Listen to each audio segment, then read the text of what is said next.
দীর্ঘদিন অপেক্ষা করার পরে আজকের এত সুন্দর একটা জান্নাতের বাগান আপনারা সাজিয়েছেন অনেক অর্থ দিয়ে, শ্রম দিয়ে।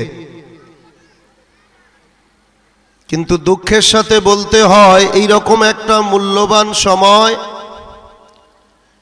যে সময়ে এই কোরআনের মেহফিলে মানুষ নাই, কমিটিকে যে অনুরোধ করব যে যাতে সবাই এই মেহফিলে আসে, এর জন্য সকলকে একটু বলা বা বোঝানো। আমার মনে হয় বেড়ায় গাছ খাচ্ছে। যারা দায়িত্বে আছে তারা নিজেরাই যদি এই মেহফিলের ধারে কাছে না আসে, কোনো কাজ নাই অথচ ঘুরছে। প্রতিটা মেহফিলের একটা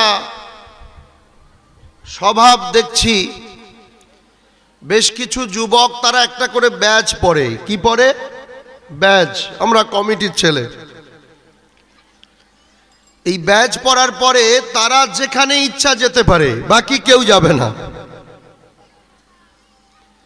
একটা কথা মনে রাখবেন, বাগানকে ছাগল গরু থেকে বাঁচানোর জন্য বেড়া দেওয়া হয়, ঠিক না? এখন যদি বাগানের ওই ফসলগুলো কোনো বেড়া কোনোদিন খেয়ে নেয়, কোনো মালিকের দ্বারা আর ওই বাগান করা সম্ভব না। তো আমি মনে করছি যারা বেড়া, তাদেরকে আগে এই মেহফিলে উপস্থিত হতে হবে। কারণ তাদের ব্যাজ আছে বলে তারা যত অন্যায় করে এটা অন্যায় নয়, অন্য মানুষগুলো যারা আছে তারা অন্যায় করলে অন্যায়। এভাবে প্রত্যেকটা জলসা আজকের মেলায় পরিণত হচ্ছে। আজকের যে মেহফিল আমরা এখানে সন্ধ্যা থেকে নিয়ে এই পর্যন্ত পবিত্র কোরআন দিয়ে, হামদ নাত দিয়ে, উলামাদের মুখ থেকে অনেক সুন্দর মুকস্সিব বাণী আমরা পেয়েছি। মেহফিলের একটাই উদ্দেশ্য, এটা একটা পবিত্র কোরআনুল কারীমের শিক্ষার মেহফিল, ঠিক কিনা কথা বলেন? আর এটা এমন একটা মূল্যবান সময়ে এই মেহফিলটা কায়েম হয়েছে, যে সময়টা আমাদের সামনে আসছে আর একটা দিন পরে মাহে রমাদান, যে মাস সম্বন্ধে আমার আল্লাহ বলেছেন এই মাসে আমি এই কোরআনটাকে অবতীর্ণ করেছি। সুবহানাল্লাহ বলবেন না? সেই অবতীর্ণর মাস আমাদের সামনে, বরকতওয়ালা মাস, মহান মাস। ঠিক এই রকম একটা মাসের আগ মুহূর্তে এই কোরআনের একটা মেহফিল যে আমরা পেয়েছি, এই পাওয়াটা বড় ভাগ্যবানের ব্যাপার। খোদার কসম, আল্লাহ রসুল বলেছেন কোরআনের মেহফিল পায়, কোরআনের জ্ঞান অর্জন করতে পারে তারা যাদেরকে আল্লাহ পছন্দ করেন। যাদেরকে কারা পছন্দ করেন? আল্লাহ। যারা এই মেহফিলে বসতে পেরেছে তারা সবাই ভাগ্যবান। তারা কি বললাম? ভাগ্যবান। আর ভাগ্যবানের সাথে সর্বদা থাকে রহমান। কে থাকে? একটু জোরে বলি, কে থাকে? রহমান। যারা মেহফিল ছেড়ে কমিটি হোক আর আনকমিটি হোক, যারা এখনো মনে করছে চায়ের দোকান অনেক ভালো, মেলায় ঘোরা অনেক ভালো, এমনকি নদীর ধারেও দেখি এক একটা দল যাচ্ছে,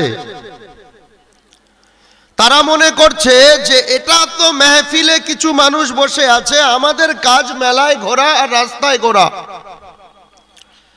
এরা ভাগ্যবান নয়, বরং এরা বুদ্ধিমান। এরা কারা? কথা বলবেন। এরা কারা বললাম? বুদ্ধিমান। আর ভাগ্যবানের সাথে যেমন থাকে রহমান, আর বুদ্ধিমানের সাথে রহমানের বিপরীত কি নাম বলেন তো? শয়তান। কি নাম? শয়তান। এই বুদ্ধিমানদের শয়তান গ্রাস করে ফেলেছে। এজন্য এখনো তাদের সময় হয় নাই, এমন একটা মহান মাস আসছে যে মাসে এই কোরআন এসেছে, আর এই মেহফিলটা আবার ওই কোরআনের একটা মাদ্রাসার উদ্দেশ্যে, আবার এই বাগানটা কোরআনেরই বাগান, যাকে আল্লাহ রসুল বলেছে জান্নাতের বাগান। বিশ্বনবী শুধু এটুকু বলে ক্ষান্ত হয় নাই, আল্লাহ রসুল বলেছে যতক্ষণ বান্দা বসে থাকবে এই মেহফিলে ততক্ষণ ইবাদতের সওয়াব তার আমল নামায় লেখা হতে থাকবে। সুবহানাল্লাহ বলে।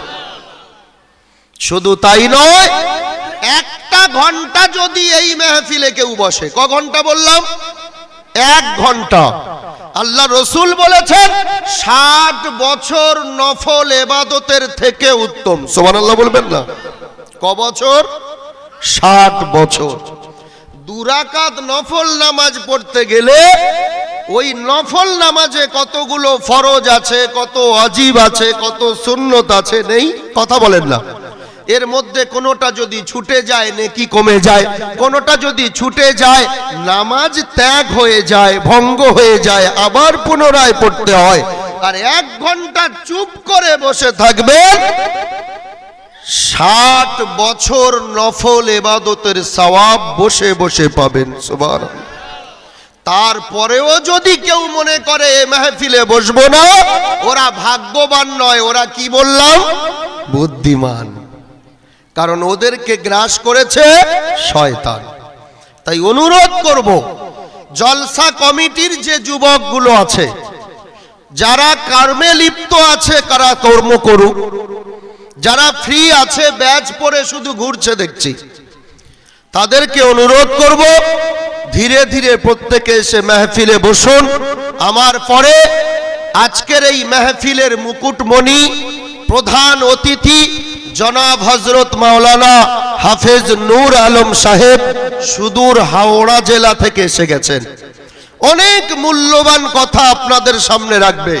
সামনে যে একটা মহান মাস, এই মাসকে সামনে রেখে 2-4 কথা আমি অধম প্রতি বছরের না এবছরও আল্লাহ যদি বলিয়ে নেন তাহলে বলবো ইনশাআল্লাহ। একটু প্রত্যেকে ধৈর্য ধরে শুনবেন এবং আমলের নিয়তের শুনবেন ইনশাআল্লাহ। বলেন একটু মহব্বতের সাথে দরুদ শরীফ পড়ি। আল্লাহুম্মা সাল্লি আলা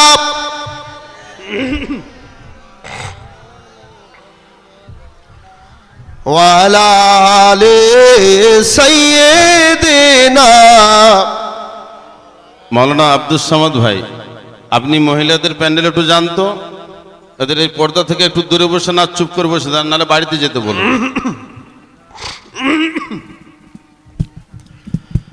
আলহামদুলিল্লাহ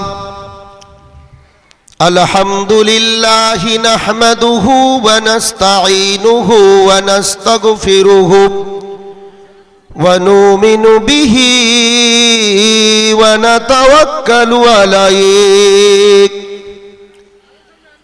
ونعوذ بالله من شرور أنفسنا ومن سيئات أعمالنا من يهده الله فلا مضل له ومن يضلله فلا هادي له ونشهد أن لا إله إلا الله وحده لا شريك له ونشهد أن سيدنا ونبينا ومولانا محمدا عبده ورسوله أرسله الله بالحق بشيرا ونذيرا وداعيا إلى الله بإذنه وسراجا منيرا ما كان محمد أبا أحد من رجالكم ولكن رسول الله وخاتم النبيين وكان الله بكل شيء عليما إن الله وملائكته يصلون على النبي يا أيها الذين آمنوا صلوا عليه وسلموا تسليما اللهم صل على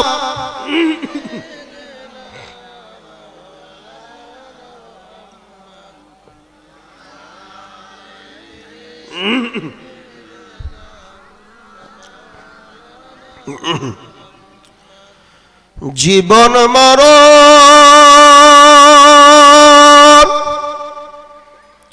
আমারি সবই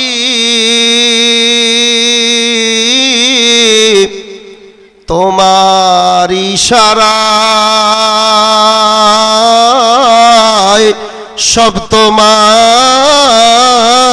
ইশারায় জীবন মরণ আমারি সবই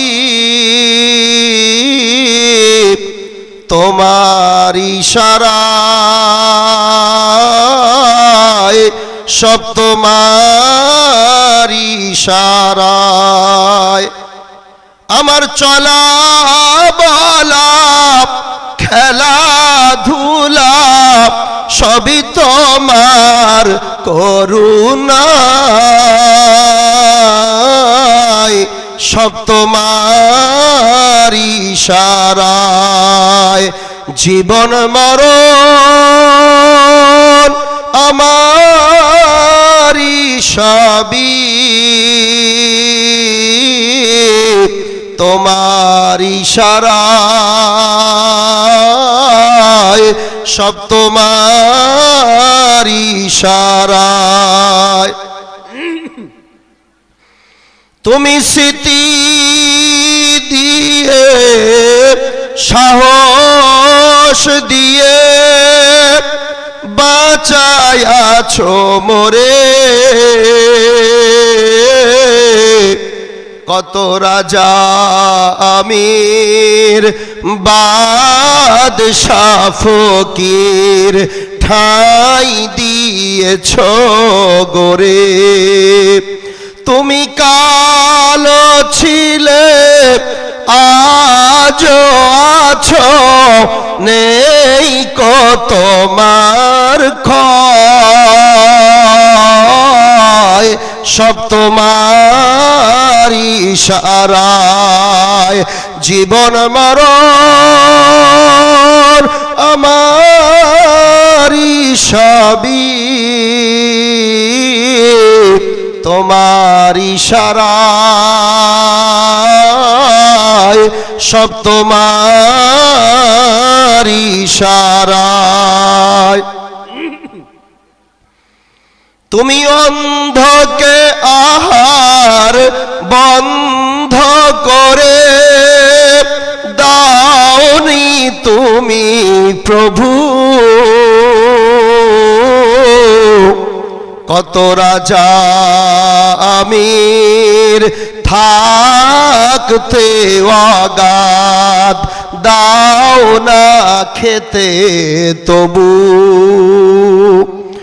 অন্ধকে আহার বন্ধ করে দাওনি তুমি প্রভু কত রাজা আমির থাকতে অগাধ দাও না খেতে তবু ফুল বাগানে থেকে ও মালি ফুলের রস না পায় সব তোমার তোমার ইশারায়, জীবন মরণ আমার সবই তোমার ইশারায়, সব তোমার ইশারায়। আল্লাহুম্মা সাল্লি আলা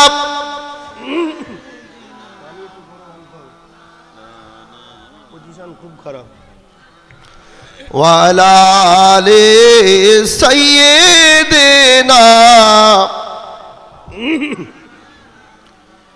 একটু জিকির লা ইলাহা ইল্লাল্লাহ মুহাব্বতের সাথে লা ইলাহা, সবাই মিলে লা ইলাহা লা ইলাহা ইল্লাল্লাহু মুহাম্মাদুর রাসূলুল্লাহ। আম্মা বা'দ فقد قال الله تعالى في كلامه المجيد وفي الفرقان الحميد: أعوذ بالله من الشيطان الرجيم، بسم الله الرحمن الرحيم. وقضى ربك ألا تعبدوا إلا إياه وبالوالدين إحسانا. وقال الله تعالى في موضع الآخر: قل إن كنتم تحبون الله فاتبعوني يحببكم الله ويغفر لكم ذنوبكم والله غفور رحيم. وقال النبي صلى الله تعالى عليه وسلم في حديث الصحيح: المرأة إذا صلى خمسها وصوم شهرها وإطاعت بعلها وحسنت فرجها دخلت من أي أبواب الجنة شاءت. শ্রদ্ধেয় সম্মানীয়, আজ এই কোরআনের মেহফিলের সভাপতি সাহেব, মঞ্চে বসা সম্মানীয় উলামায়ে কেরাম, হুফাজে কেরাম এবং বিশেষ করে আজকের এই মেহফিলের মধ্যমণি সম্মানিত জনাব হযরত মাওলানা নূর আলম সাহেব, আমার সামনে বসা বয়োজ্যেষ্ঠ সম্মানিত বাবাজিরা ও আমার সমবয়স্ক ও বয়কনিষ্ঠ সাথী ভাইরা, পর্দার অন্তরালে আমার জনম দুঃখিনী গর্ভধারিণী মায়েরা ও আমার স্নেহের বোনেরা, সর্বাগ্যে জানাই সমস্ত প্রশংসা, স্তব, স্তুতি সেই মহান করুণাময় আল্লাহ রব্বুল আলামিনের জন্য, যিনি আমাদের জন্মদাতা, যিনি মৃত্যুদাতা, যিনি আশ্রয়দাতা, যিনি প্রশ্রয়দাতা, যিনি ত্রাণকর্তা, যিনি অব্যয়, যিনি অক্ষয়, যিনি চিরতর, যিনি চিরনিয়ন্তা, যিনি এই বিশ্ব ব্রহ্মাণ্ডকে লাখো লাখো নেয়ামত দিয়ে সাজিয়ে আমাকে আপনাকে সৃষ্টির সেরা আশরাফুল মখলুকাত বানিয়ে বিনা বলাতে, বিনা দরখাস্তে, বিনা আবেদনে সৃষ্টির সেরা অর্থাৎ আশরাফুল মখলুকাত বানিয়ে এই পৃথিবীর বিছানো জমিনটা আমার আপনার বিছানো বানিয়ে এই গভীর রজনীতে সেই রবকে চেনা, জানা, অনুভব করার উদ্দেশ্যে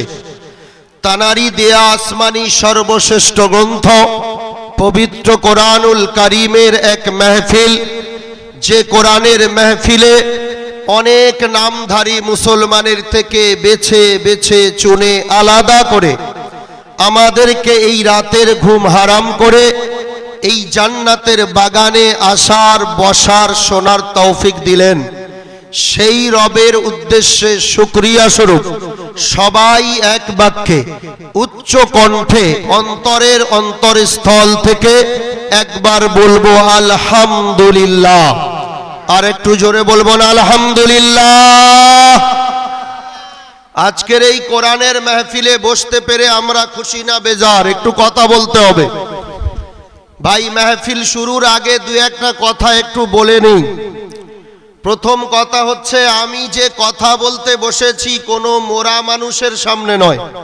আমার সামনে যারা আপনারা বসে আছেন সবাই জীবিত, আমিও জীবিত। এজন্য বক্তার কথার সাথে একটু কথার হু হা কি না এগুলো দিলে বক্তার কথা বলতে ভালো লাগে। কথা বুঝে আসছে না? আর যদি আপনি চুপ করে থাকেন, আমার মনে হবে আপনি ঘুমিয়ে ঘুমিয়ে মাঝে মাঝে সুবহানাল্লাহ সুবহানাল্লাহ বলে ঠেলে উঠছেন। এতে সমস্যা বাড়ে, কমে না। সকালবেলা আলোচনা হয়, অমুক বক্তা এমন একটা বয়ান করলো, কোরআনের আয়াত ধরে বলে গেছে নামাজ কারুর পড়তে হবে না, তার মানে ও মাঝখান থেকে শুনেছে ঘুমিয়ে। বুঝতে পারছেন না? এজন্য খেয়াল একটু রাখবো।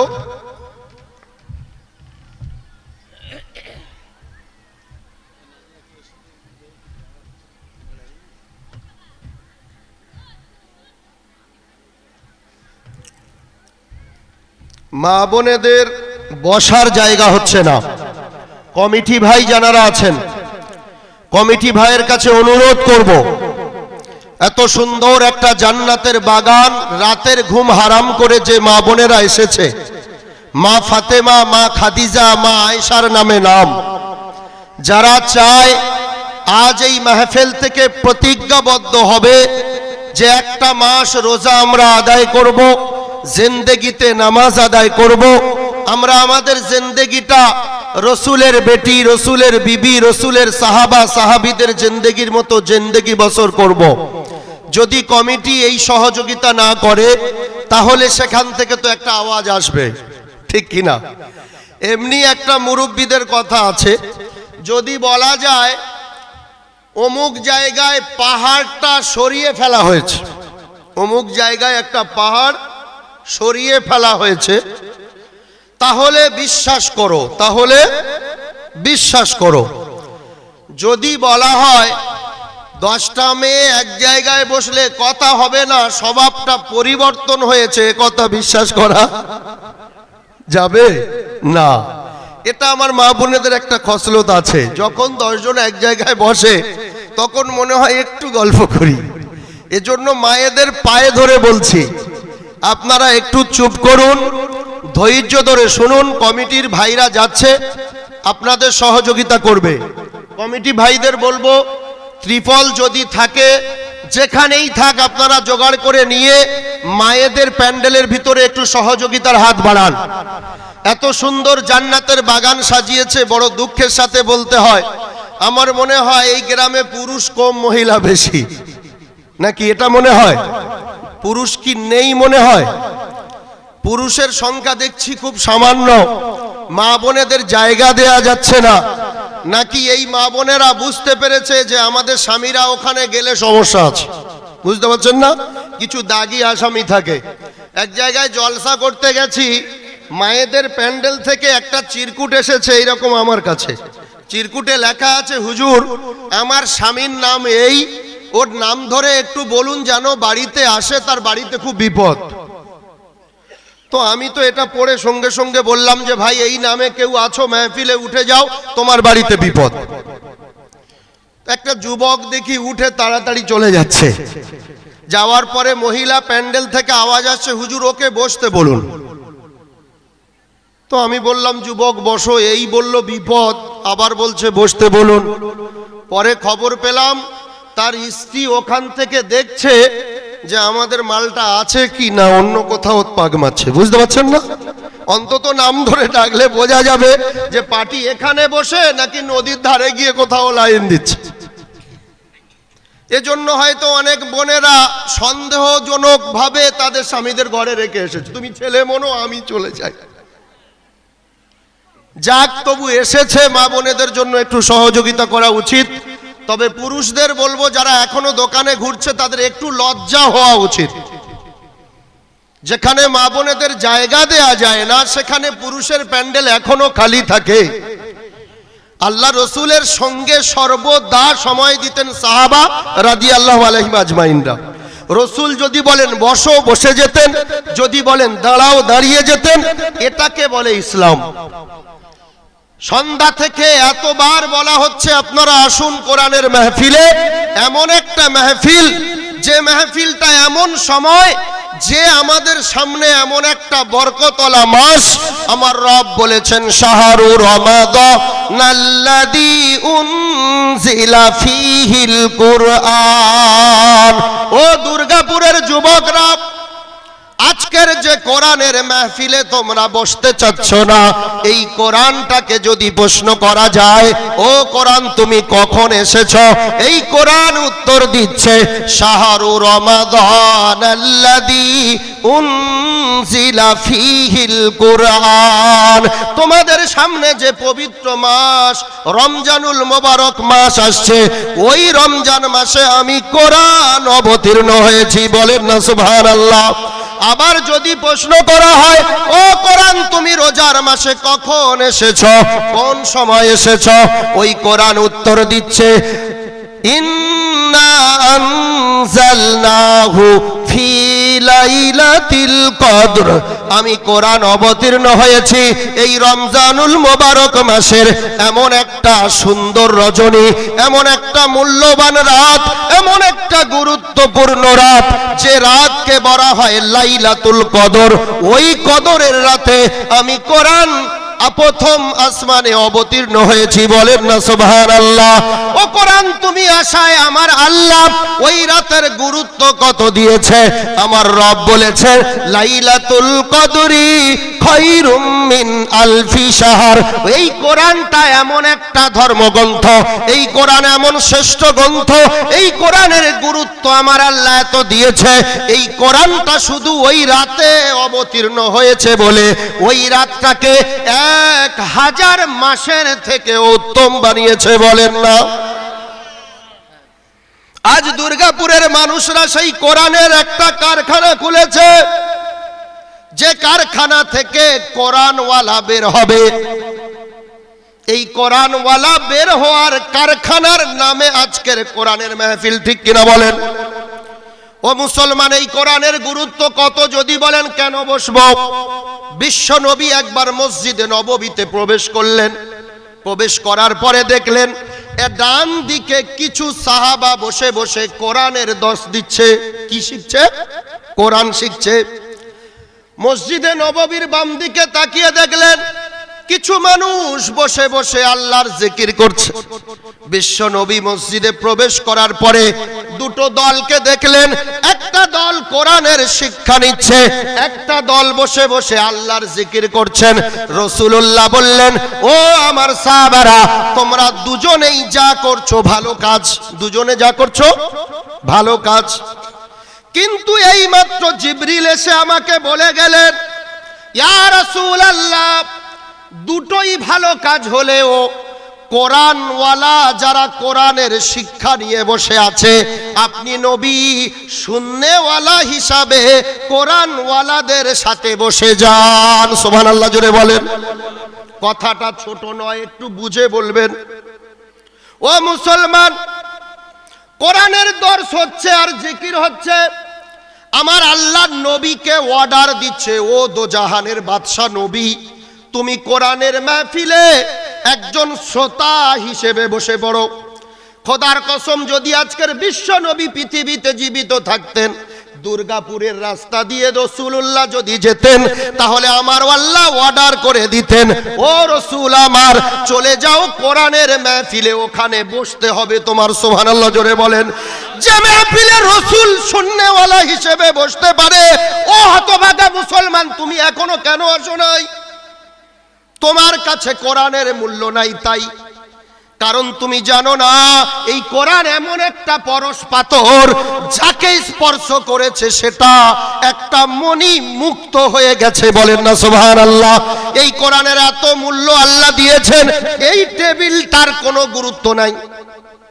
যখন এখানে বসে খাবো এটা টেবিল, কিন্তু একটা মান্দা যদি কোরআনটা টেবিলের উপরে রাখে, তাহলে এই টেবিলে এমন কেউ নাই যে হাত দেবে। ঠিক কিনা বলেন? প্রত্যেকটা বাড়িতে কাঠ আছে, তক্তাবোস আছে, খাট আছে, বিছানা আছে। কোরআনটা রাখার জন্য একটা রেহেল বানানো হয়, ছোট কাঠ, এটাও কাঠ ওটাও কাঠ, ঠিক না? কিন্তু ওই রেহেলটা কোরআনের স্পর্শ পাওয়ার জন্য ওর মূল্য আল্লাহ এত বাড়িয়েছে, কোন মুসলমান হট করে ওই রেহেলে পাও দিতে যাবে না। ও মুসলমান, আমার আপনার গায়ের জামা আছে, এই জামার মূল্যর থেকে কোরআনের গায়ে যেটা জুজদান লাগানো হয় ওর মূল্য নিশ্চয়ই কম। দুনিয়াবি আপনি দেখবেন ওটা মাত্র 20 টাকা দাম, কিংবা দোকানে জিজ্ঞাসা করবেন 30টা টাকার একটা জুজদান। ওই জুজদানটা একটা কাপড়, আমার আপনার গায়েও থাকে, ওর থেকে দামি কাপড়। ঠিক কিনা বলেন? কিন্তু কোরআনের সাথে স্পর্শ হওয়ার জন্য ওই কাপড়টাতে বিনা অজুতে হাত দিতে নিষেধ করা হয়েছে। বলেন না সুবহানাল্লাহ। ও মুসলমান, একটা কাপড় যদি কোরআনের সাথে সম্পর্ক রাখার কারণে ওই কাপড়ের মূল্য যদি এত হয়ে যায়, ও মুসলমান যুবকরা, তুমিও যদি আজ এই কোরআনের সাথে সম্পর্ক রাখতে পারো, তাহলে তোমার মূল্য আল্লাহর কাছে আরো দামি হবে। বলেন না মুসলমান, তুমি জানো না বিশ্ব নবী বর্ণনা করেছেন কাল কিয়ামতের দিনে সর্বপ্রথম আমার আল্লাহর দরবারে যিনি সুপারিশ করবেন, যার সুপারিশ আল্লাহ প্রথমে কবুল করবে, লা নবিয়্যিন ওয়ালাল মালাইকা, সে কোনো নবী হবে না, কোনো ফেরেশতা হবে না, কোনো ওলি হবে না, কোনো দরবেশ হবে না। নাম্বার 1, সর্বপ্রথম যিনি আল্লাহর দরবারে বান্দার জন্য সুপারিশ করবেন, তার নাম হলো পবিত্র কোরআন। বলেন না সুবহানাল্লাহ। ওই কোরআন সেদিন গিয়ে বলবে, আল্লাহ গো, আমি জানি না আপনার এই বান্দা কত পাপ করেছে, আমি শুধু এতটুকু জানি দুর্গাপুরের ওই বান্দাগুলো রাতের ঘুমকে হারাম করে, মেলায় ঘোরা বন্ধ করে, চায়ের দোকান ছেড়ে দিয়ে আমার মতো কোরআনকে ভালোবাসে বলে গভীর রাতের ঘুম হারাম করে মেহফিলে বসেছিল। ওগো আল্লাহ, আমি এতটুকু শুধু জানি দুর্গাপুরের ওই মুসলমানেরা আমার মতো কোরআনকে ভালোবাসতে গিয়ে নামাজে আমার মতো কোরআনকে তেলাওয়াত করেছিল, নামাজের বাইরে তেলাওয়াত করেছিল, সকালে আমার মতো কোরআনকে তেলাওয়াত করেছিল, সন্ধ্যায় তেলাওয়াত করেছিল, আমার মতো কোরআনকে পড়তে জানতো না, কিন্তু মসজিদে গিয়ে আমার মতো কোরআনকে তাক থেকে পেড়ে নিয়ে বুকে জড়িয়ে কত আদর করত। আমার মতো কোরআনের গায়ে যদি ভুল করে পা লেগে যেত, তাহলে বুকে জড়িয়ে চোখের পানি ফেলতো। ওগো আল্লাহ, দুনিয়ার জমিনে দুর্গাপুরের যে মুসলমানগুলো রাতের ঘুম হারাম করে, দুনিয়ার কোন চাকচিক্যের দিকে না তাকিয়ে আমার মতো কোরআনকে ভালোবাসতে গিয়ে গভীর রজনীতে ঘুম হারাম করে মেহফিলে বসতে পারে, ওগো আল্লাহ, ওই বান্দার কত পাপ হয়েছে আমি দেখব না, কত পুণ্য হয়েছে দেখব না। আমার শুধু একটাই কথা, আমি যদি আপনার কালাম হয়ে থাকি, তাহলে আমার সুপারিশ আপনি কবুল করেন। ওই বান্দাকে যতক্ষণ না জান্নাতে প্রবেশ করাবেন, আমি কোরআন ওই বান্দার সাথ ছাড়ব না। আমার রব সেদিন বলবে, আমার কালাম, তোমার সুপারিশ তো আমি ফেলতে পারি না, ও কোরআন ওই বান্দাকে নিয়ে তুমি জান্নাতে দাও। কোরআন সঙ্গে সঙ্গে বলবে, বন্ধুরে, তুমি ওই গভীর রজনীতে সব সুখকে ত্যাগ করে আমার মতো কোরআনকে ভালোবাসতে গিয়ে কোরআন বুঝতে চেয়েছো, কোরআন শুনতে চেয়েছো, কোরআন অনুভব করতে চেয়েছো, আমি বন্ধু হয়ে আজ তোমাকে জান্নাতে প্রবেশ করিয়ে দিলাম। বলেন না, জোরে বলা যাবে না। কিন্তু বললাম কিছু আছে বুদ্ধিমান আর কিছু ভাগ্যবান। যারা পেয়েছে তারাই ভাগ্যবান, যারা পায় নাই তারা এখনো বুদ্ধিমানের মতো রাস্তায় ঘুরছে, চায়ের দোকানে ঘুরছে। মুসলমান আমরা এখনো বুঝি নাই হযরতে ওমরের মতো সাহাবা প্রথমে ছিল জিরো। প্রথমে কি ছিল? মক্কার জমিনে এমন কোন নোংরা কাজ, ক্ষমতা দেখানো, জুলুম করা, অত্যাচার করা, খুন করা, লুট করা, এমন কোন কাজ ছিল না যেটা ওমরের দ্বারা সম্ভব নয়। কিন্তু যখন হযরতে ওমর কোরআনের পরশ পাথরের সাথে নিজেকে মিশাতে লাগলেন, নিজের বোনের বাড়ি বিশ্ব নবীকে কতল করার উদ্দেশ্যে বের হয়ে নিজের বোনের বাড়ি গিয়ে দেখে বোন কোরআন তেলাওয়াত করছে। বোনকে বললে, ওমর, হে বোন, তুমি কি তেলাওয়াত করো? বোন তো বলতে চাই নাই ভয়েতে, কিন্তু তারপরে যখন প্রকাশ হয়ে গেল হযরতে ওমর বলে, এত সুন্দর করে কি পড়ছিলে? বলে, আমি কোরআন তেলাওয়াত করছিলাম, মুহাম্মাদের হাতে হাত দিয়ে বায়াত হয়েছে। ওমর বলে, আমাকে দেখাতে হবে। বোন বলে, এত সোজা নয়, এটা দুনিয়ার কোন গ্রন্থ নয়, এটা কোন কবিদের লেখার কিতাব নয়।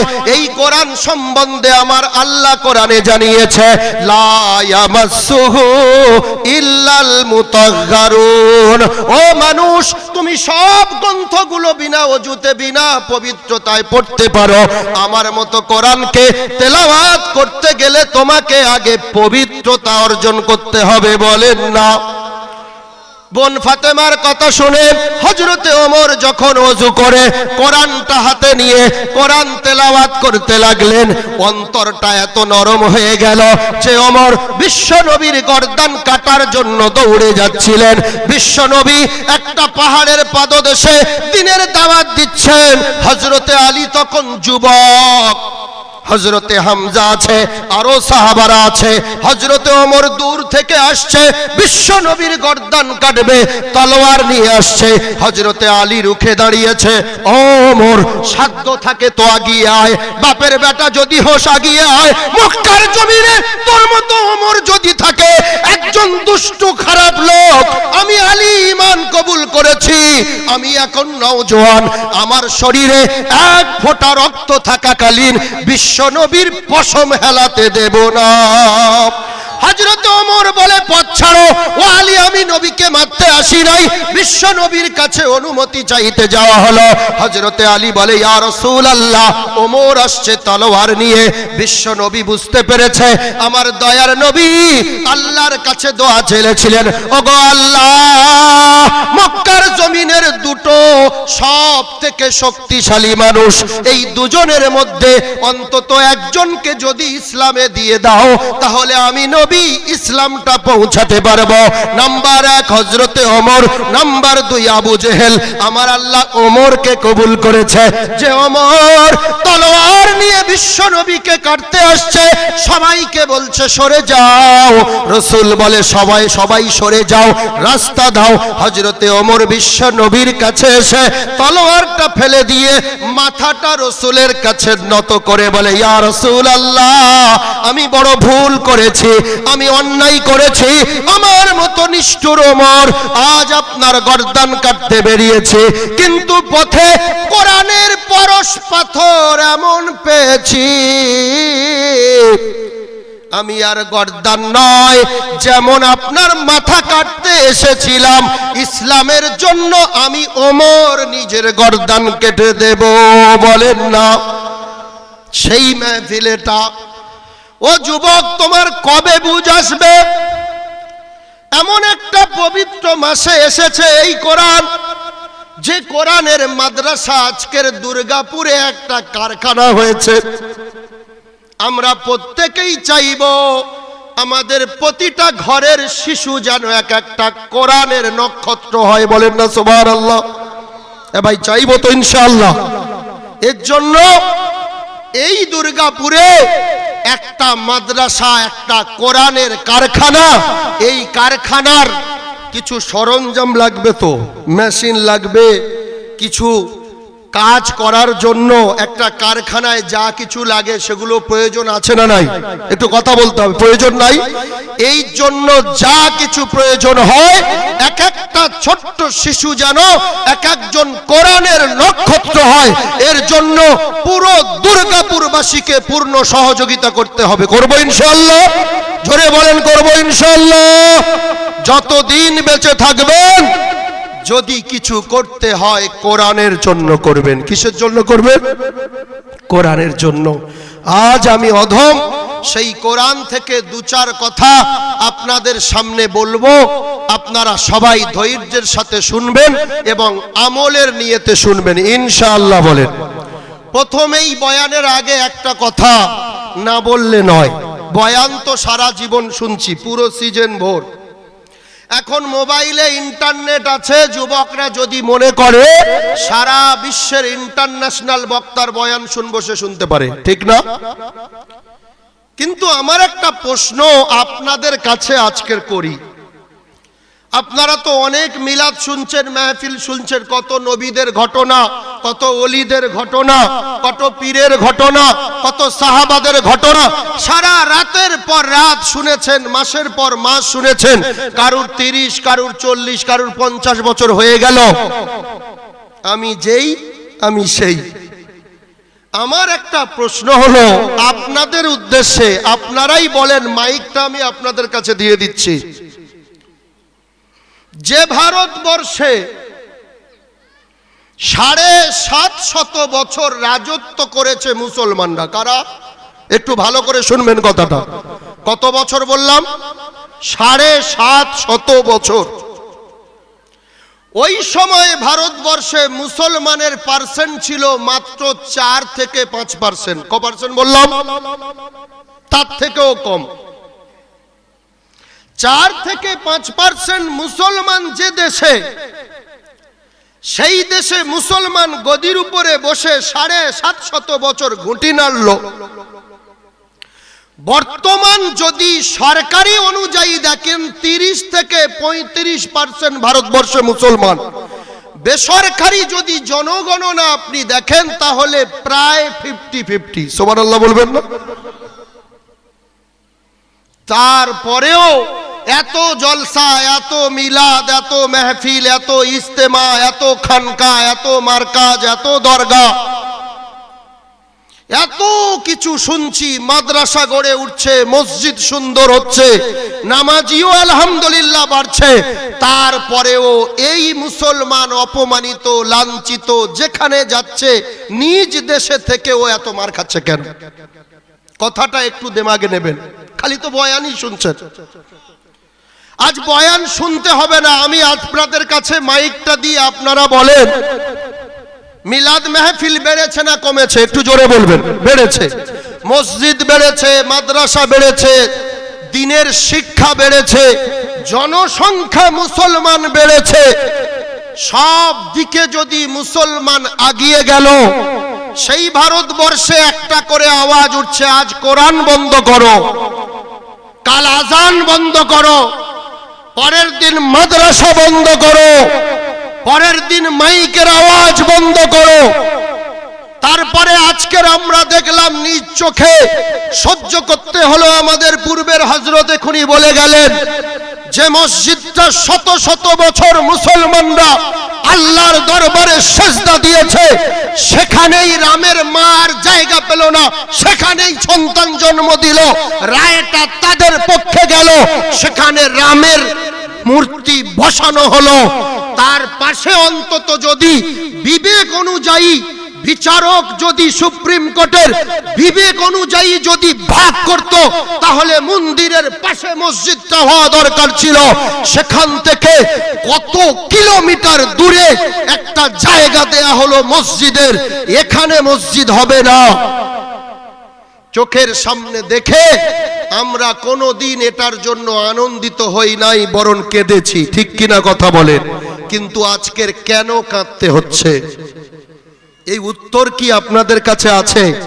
এত জলসা তো শুনছেন, এত মেহফিল শুনছেন,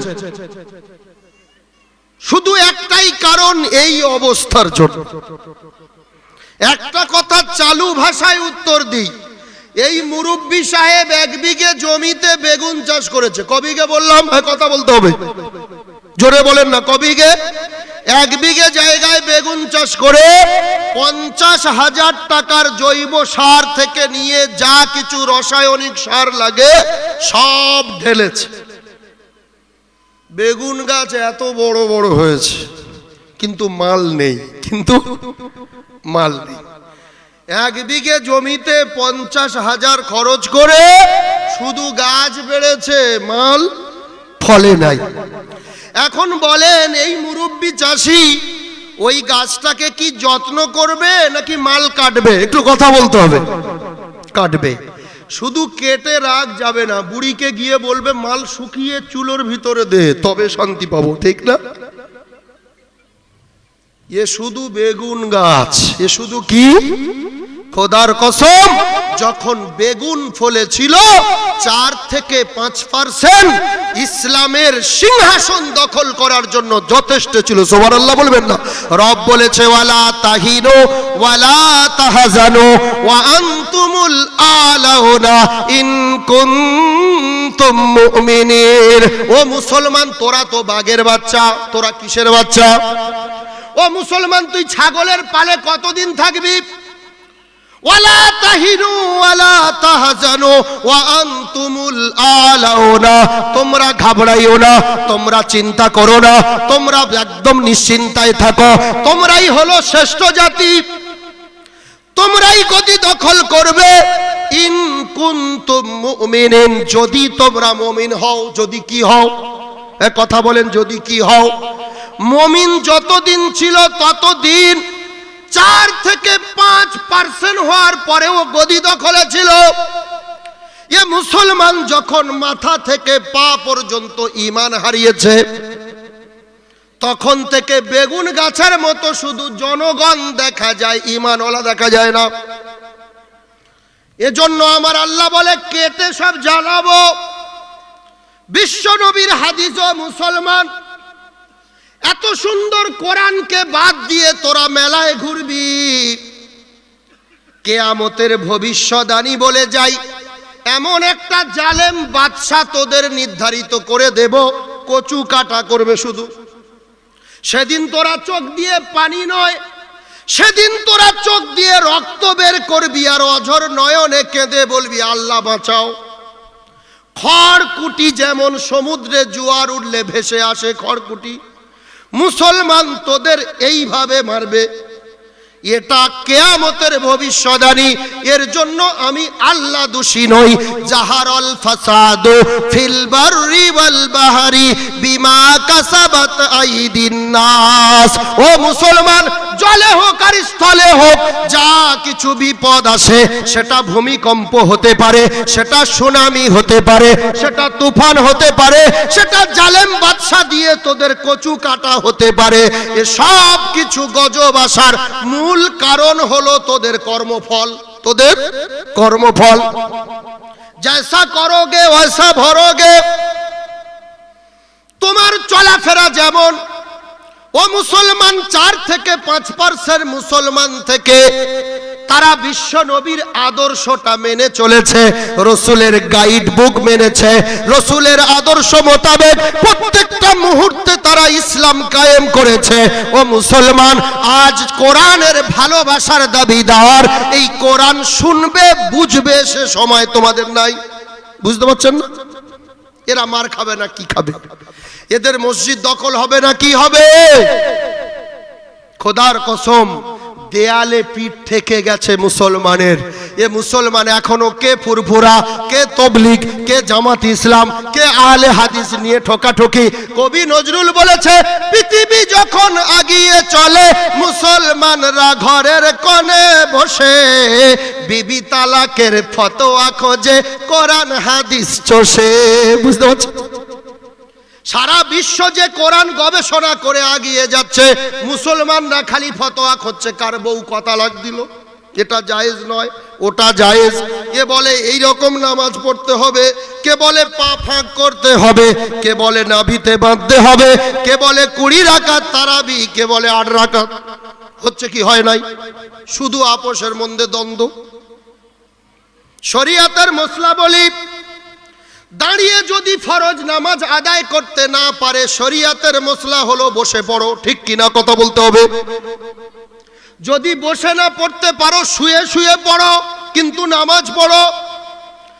ফরজ বিধানটা দাঁড়িয়ে পড়তেই হবে। যদি জরুরি হতো তাহলে আল্লাহ বসে কেন পড়তে বললেন? তাহলে দাঁড়ানো আর বসাটা ফ্যাক্ট নয়। যদি বসে না পারো তাহলে শুয়ে শুয়ে পড়ো, নামাজ হয়ে যাবে। আল্লাহ বলতেন না, বলতেন যত কষ্ট হোক দাঁড়িয়ে পড়তে হবে। ঠিক কিনা কথা বলেন? সব রকম পদ্ধতি আছে। যদি ওযু করতে না পারো, হুজুর বসে আছে, তায়াম্মুমের নির্দেশ দিয়েছে, বলেন না সুবহানাল্লাহ। কিন্তু একটা নিয়ম যেটার কোনো বিকল্প নাই, নামাজে যখন তুমি দাঁড়াবে, আমার আল্লাহ বলেছে আন্তরিকতার সাথে নামাজ আদায় করতে হবে। তোমার মনটাকে ঠিক রাখতে হবে।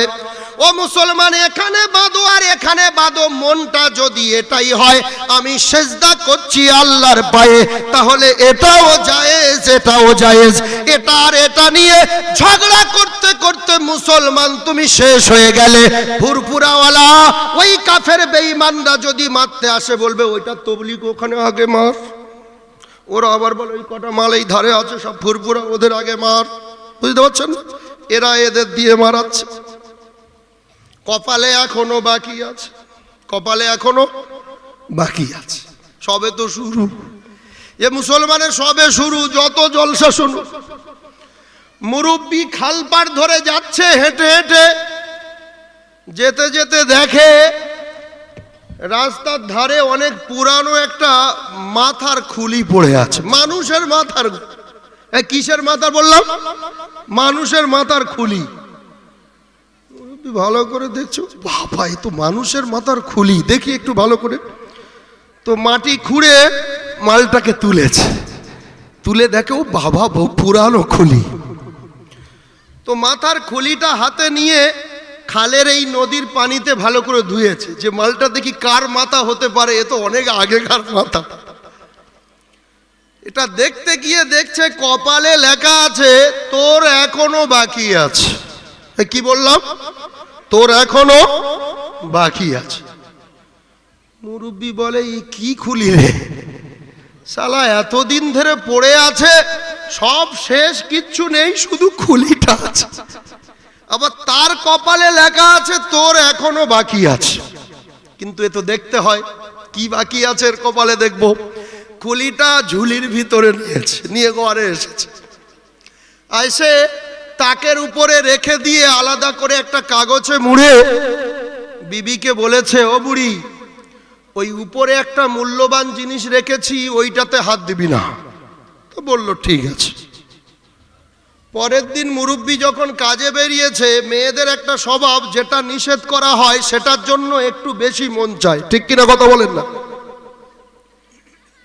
আমাদের বুড়ো কি রেখে গেছে দেখি, টাকা পয়সা হবে। তো তাকের উপর দিয়ে পেড়ে দেখে মানুষের মাথার খুলি। বুড়ি ভাবছে ওলা উঠো, এ তো বড় শিয়ানা। তো এ মনে হয় এই খুলিটা এনে রেখে দিয়েছে কেন।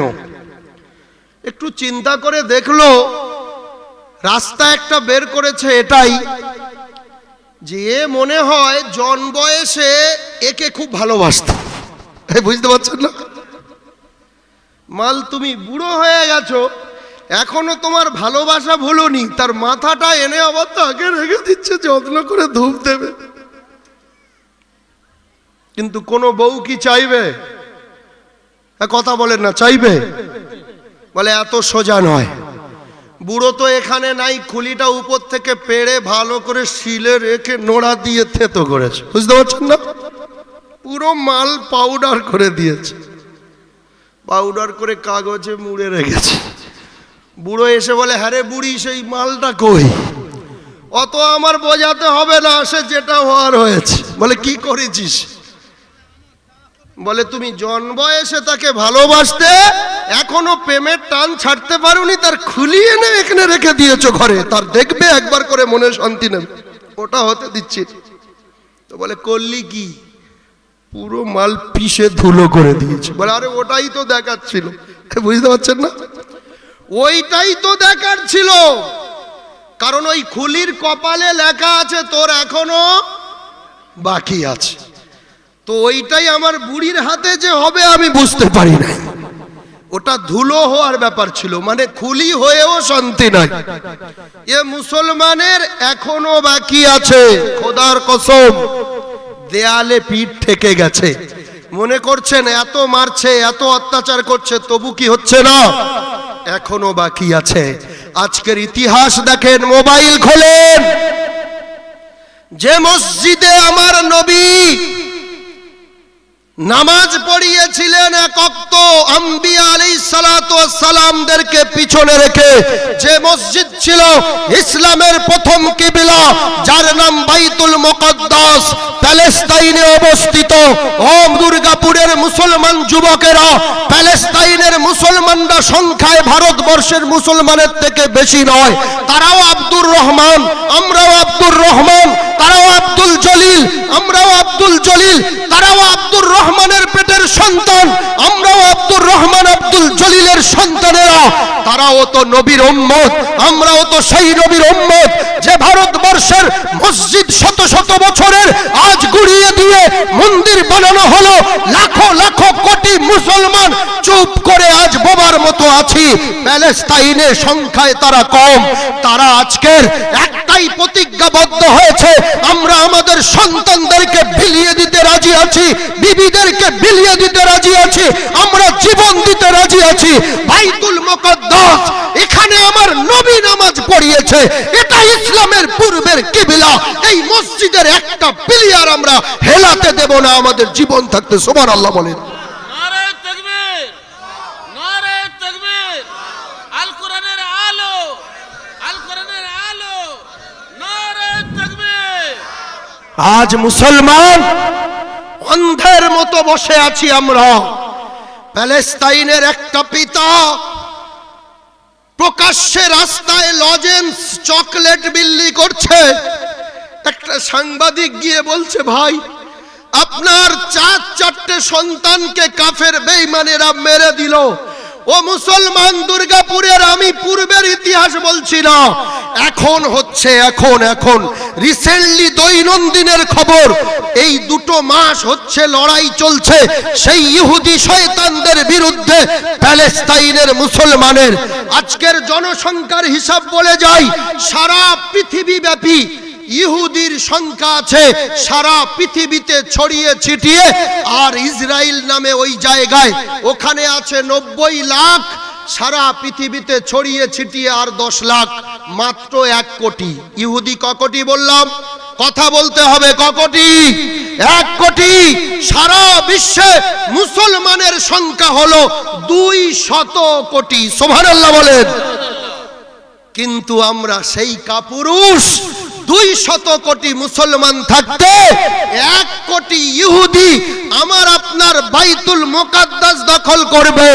আমরা চুপ করে থাকলেও নবীর ওই উম্মতগুলো চুপ করে থাকবে না। একজন পিতা চকলেট বিলি করছে, সাংবাদিকরা জিজ্ঞাসা করছে, আপনার সন্তান চলে গেল 4-4টে, বিবি চলে গেল, আপনি কিসের খুশিতে চকলেট বাঁচছেন?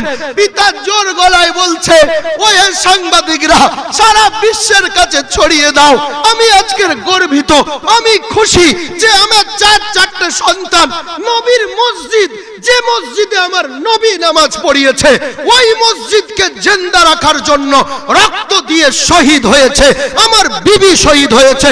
কিয়ামতের দিনে আমি যদিও শহীদ নাই হতে পারি, আমার ভাগ্যে যদি নাই বা থাকে, অন্তত কিয়ামতের দিনে আল্লাহকে বলবো, ওগো আল্লাহ, আমি 4-4টে শহীদ সন্তানের পিতা, এই খুশিতে আমি আজ লজেস বিল্লি করছি। বলেন না সুবহানাল্লাহ।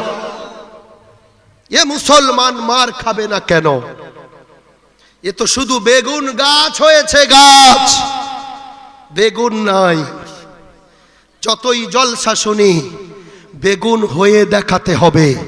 আমার রব বলেছে, কুল ইন কুনতুম তুহিব্বুনাল্লাহ ফাত্তাবিউনি ইউহিব্বুকুমুল্লাহ। আয়াতটা সবাই জানি। এই আয়াতের ভুল ব্যাখ্যা করা হচ্ছে।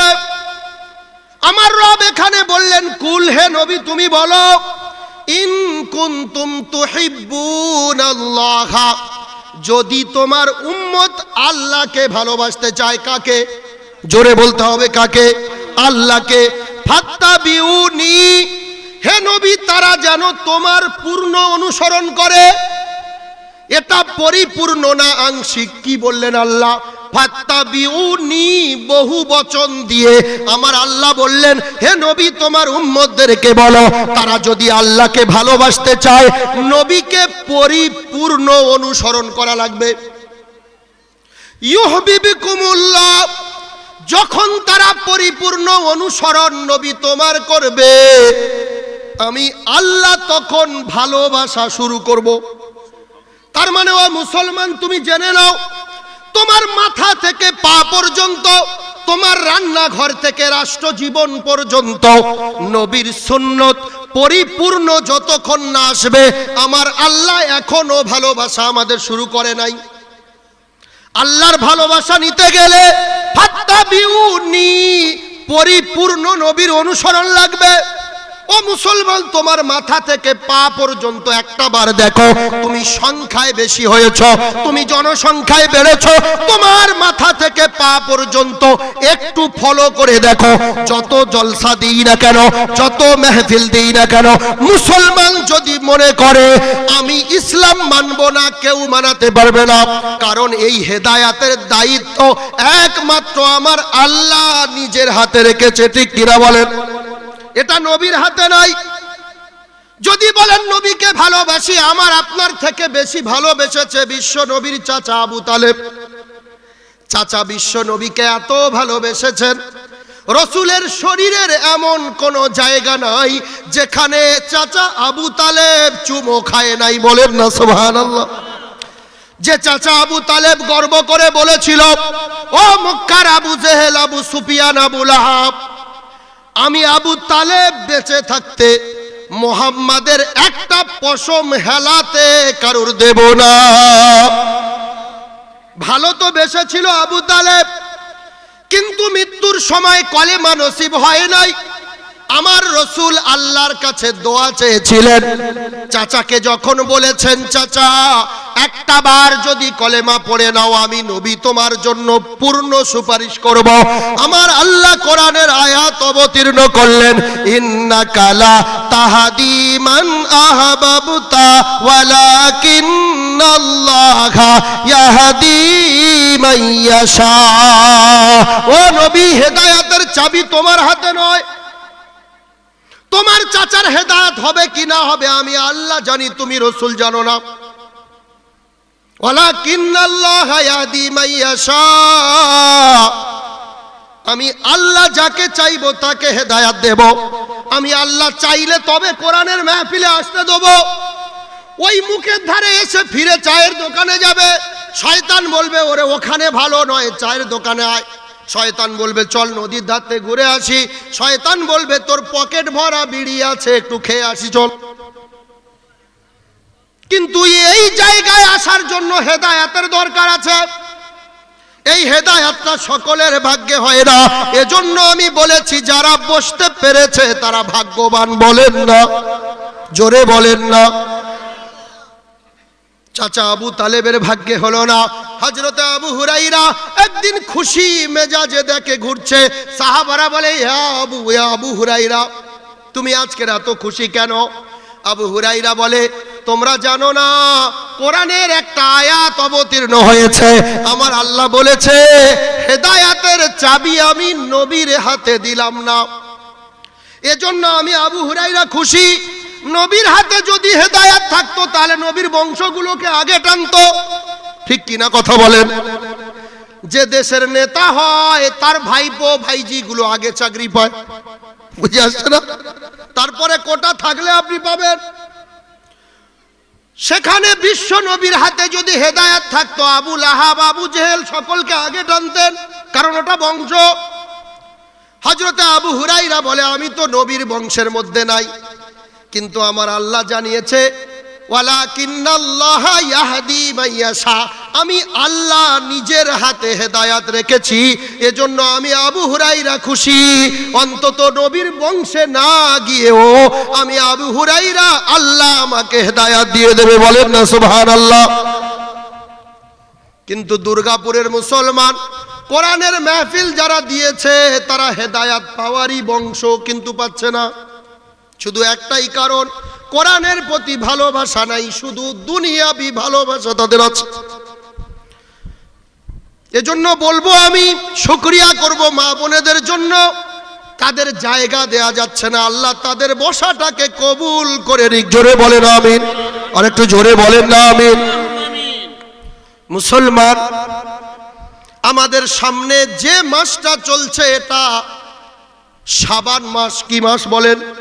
সামনে আসছে রমজান মাস। ও যুবক আমার, আল্লাহ কি অফার দিয়েছে দেখেন।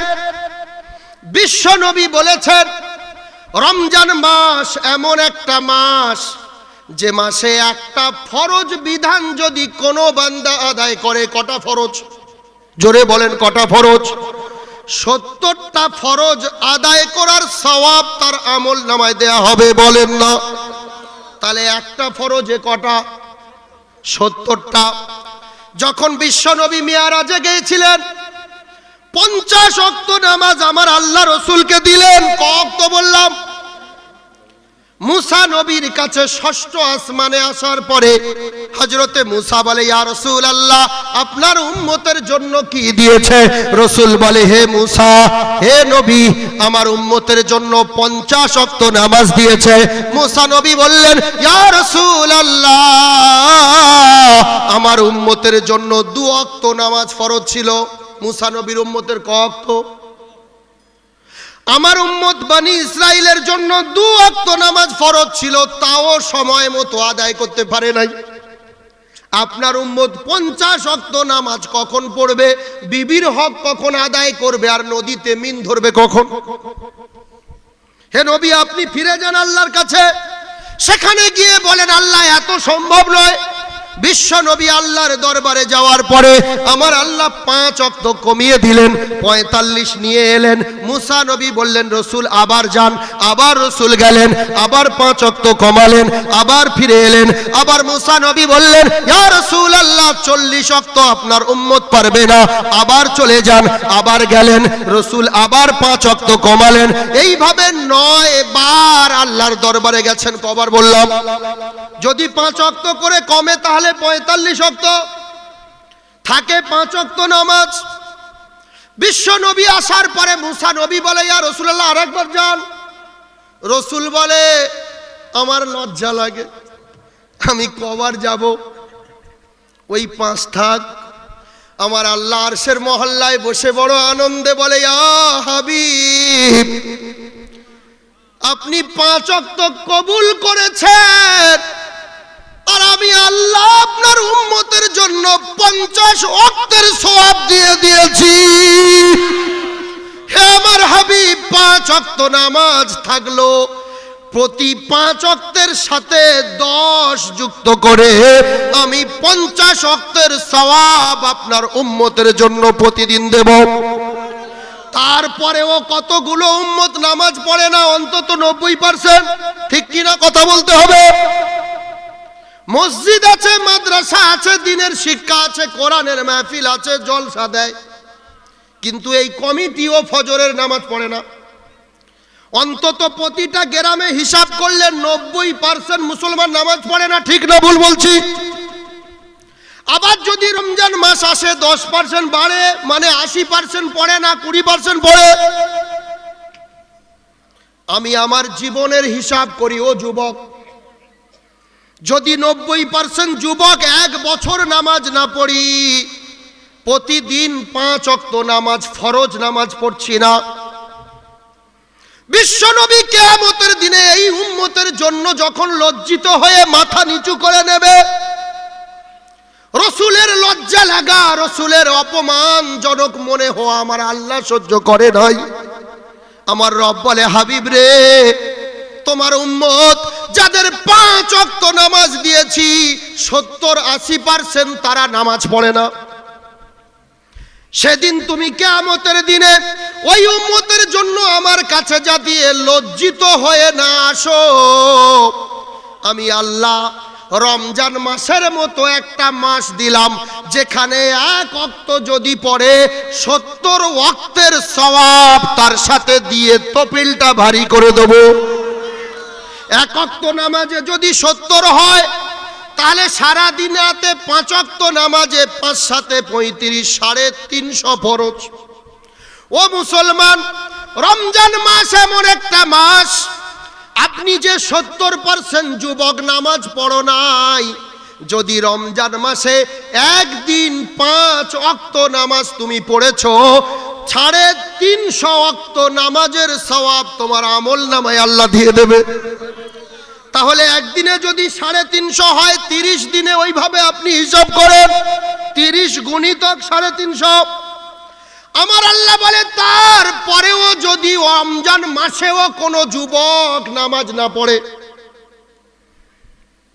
অনেকে হয়তো পড়বে না, এবছর নয় পরের বছর পড়বো, কেউ 10 বছর পরে পড়বো, আমার আল্লাহ বলে আমার হাবিব তাদের জন্য আপনি হয়তো লজ্জিত হবেন, লজ্জিত হতে দেব না, অপমান হতে দেব না, ওই উম্মতের জন্য চোখের পানি ফেলতে দেব না।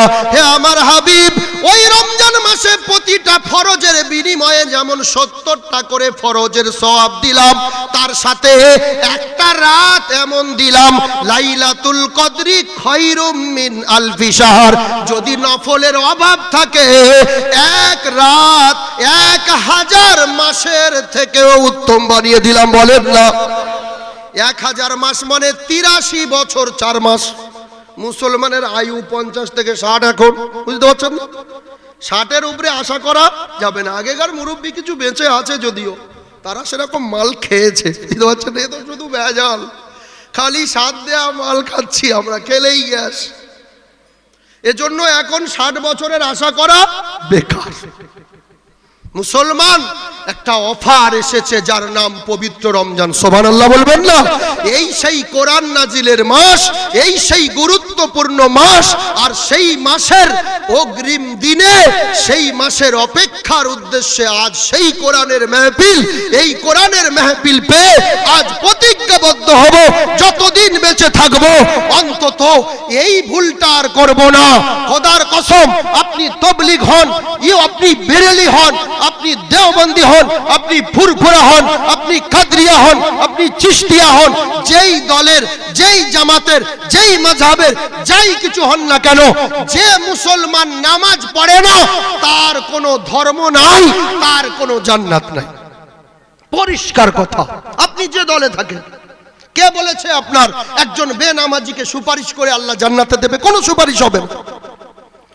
একেবারে মাস্ট বি, আপনাকে নামাজটা পড়তেই হবে, আপনি যে দলের হন। এটা এমন একটা বিধান, মা বোনেদের উদ্দেশ্যে বলি, শরীয়তের মসলা শুনুন। একটা মা যখন সন্তান প্রসব করে, সন্তানটা পৃথিবীর জমিনে আসার মুহূর্তে মায়ের শরীর থেকে রক্ত বের হয় না, একটা পানি বের হয়। কি বের হয়? কথা বলেন।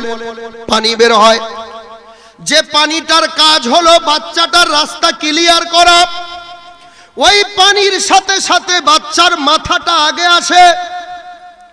ওই বাচ্চার মাথাটা পৃথিবীর জমিনে মায়ের গর্ভ থেকে বাইরে এসে গেল।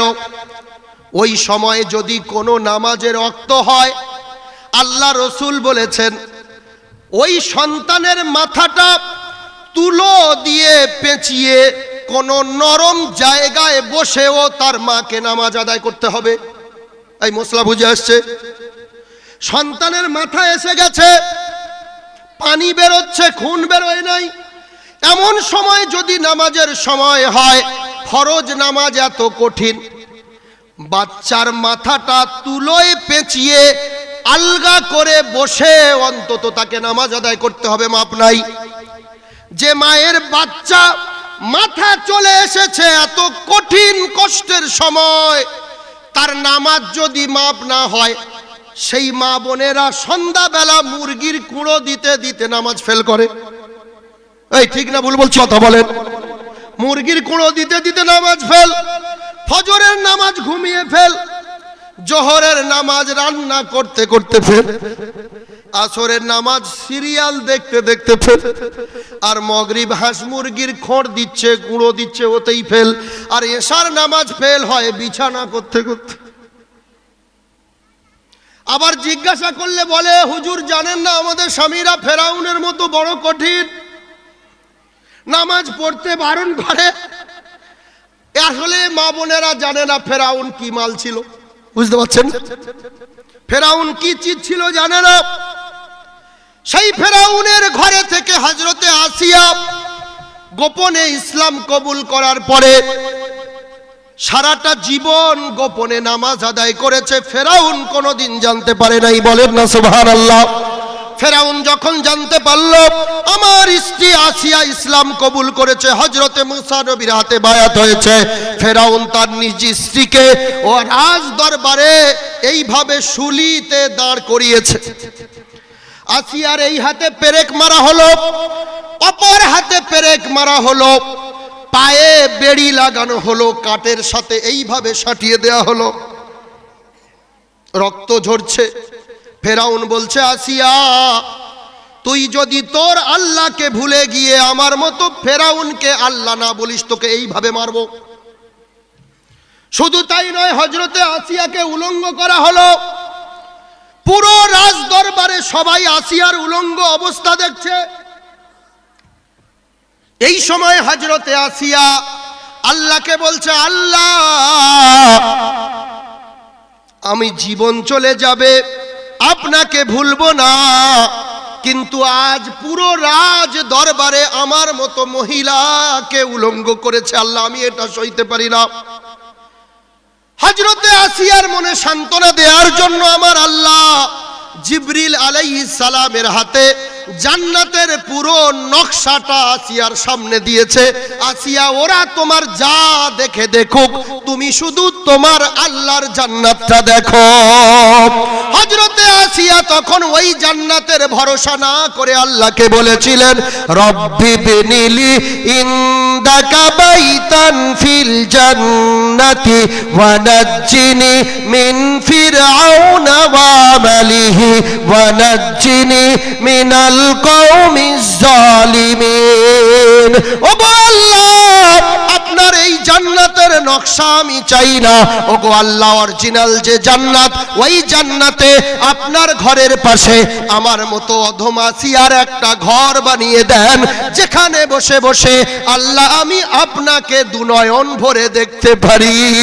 ওয়ানাজ্জিনি মিন ফিরআউনা ওয়া আমালিহি, আর ফেরাউনের কর্মকাণ্ড থেকে আল্লাহ আমাকে বাঁচান।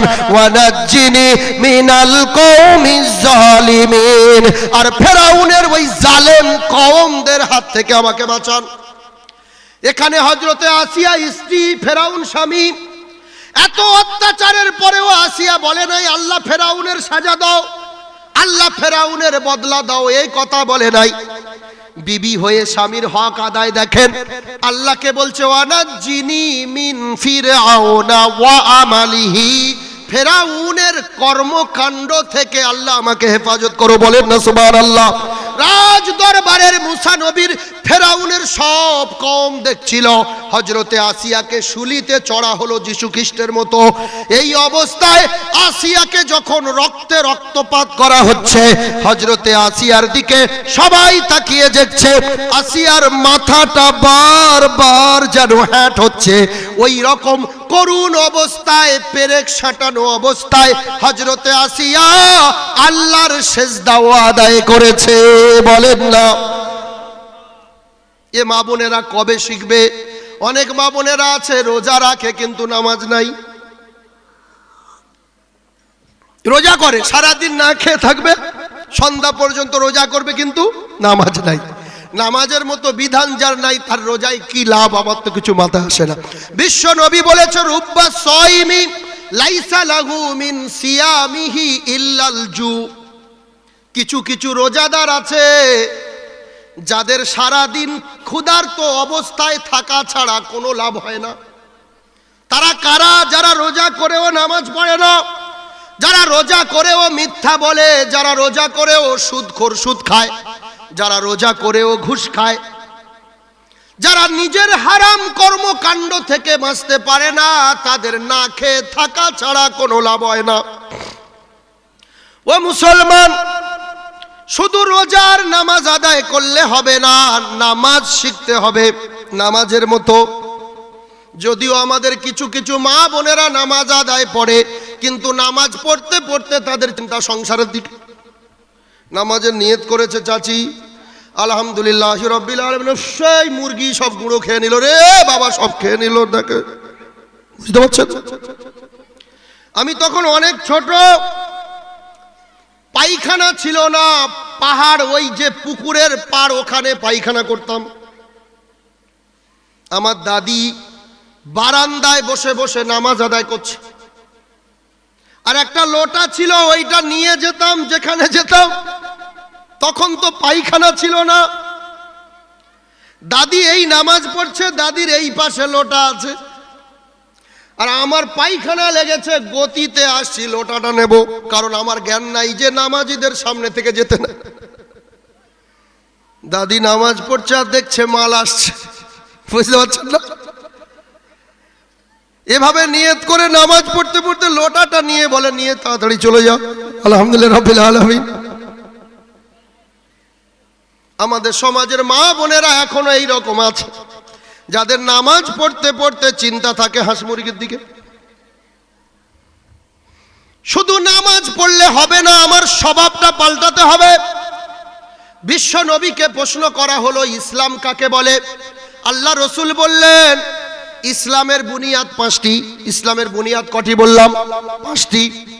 বুনিয়াল ইসলামু আলা খামসিন, শাহাদাতি আল্লাহ ইলাহা ইল্লাল্লাহ, প্রথম সাক্ষী দেয়া আল্লাহ ছাড়া কোনো মাবুদ নাই, মুহাম্মদ সাল্লাল্লাহু আলাইহি ওয়াসাল্লাম আল্লাহ রাসূল, এটা 1 নাম্বার। ওয়াকিমুস সালাত ওয়া আতুজ যাকাত ওয়া সাওমা রমাদান ওয়া হিজ্জুল বাইতি মান ইসতাতা ইলাইহি সাবিলা। নাম্বার 2 নামাজ পড়া, নাম্বার 3 রোজা রাখা, নাম্বার 4 যাকাত দেয়া, নাম্বার 5 যদি সামর্থ্য থাকে বাইতুল্লাহর হজ করা। এটা সবাই জানি, ঠিক কিনা বলেন? কিন্তু এই 5টা যদি বুনিয়াদ হয়, ধরেন একটা ঘরের আপনি কলম তুলেছেন, বুনিয়াদ বনেদ বলে যেটা, এই 5টা কলম আপনি বানানোর পরে কেউ কি বলবেন ঘর কমপ্লিট হয়ে গেছে? কথা বলতে হবে, হয় নাই। ওই ঘরে বসবাস করা সম্ভব না।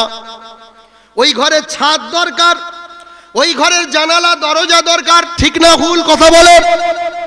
ও মুসলমান, তুমি ইসলামের শুধু 5টা বুনিয়াদ শিখলে তার মধ্যে 70% সেটা আদায় করে না, কিছু পার্সেন্ট করে।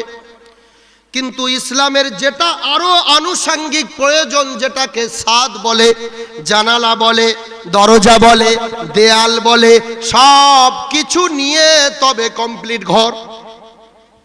মুসলমান, তুমি 5টা বুনিয়াদ ছাড়া ইসলামের দেয়াল বলেন, ছাদ বলেন, যা কিছু আছে, এই সবগুলোকে রসুল বলেছেন মুসলমানের আখলাক হলো ছাদ। বলেন না? চরিত্র, স্বভাব পাল্টালো না, এখনো চুরি যায় নাই। বিশেষ করে আমার মা বোনেদের বলবো, আল্লাহ অভাব দেয় নাই, ঘরের ভিতরে আলমারি ভরা চামচ আছে। এই জলসা দিয়ে বড় বড় প্লেট, কড়ির প্লেট, প্লাস্টিকের মগ, জগ, গ্লাস, বাসন, কত কি কেনে, ঠিক কিনা?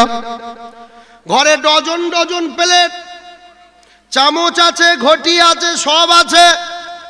কিন্তু পুকুরের একটা ঘাটে যখন 5টা বাড়ির মায়েরা একটা ঘাট সরে অজু করতে গেছে, আব্দুর রহমানের মা ঘাটের ধারে অজু করতে করতে দেখে ঘাটের তলায় একটা চামচ পড়ে আছে। চামচের দাম কত? মাত্র 3 টাকা।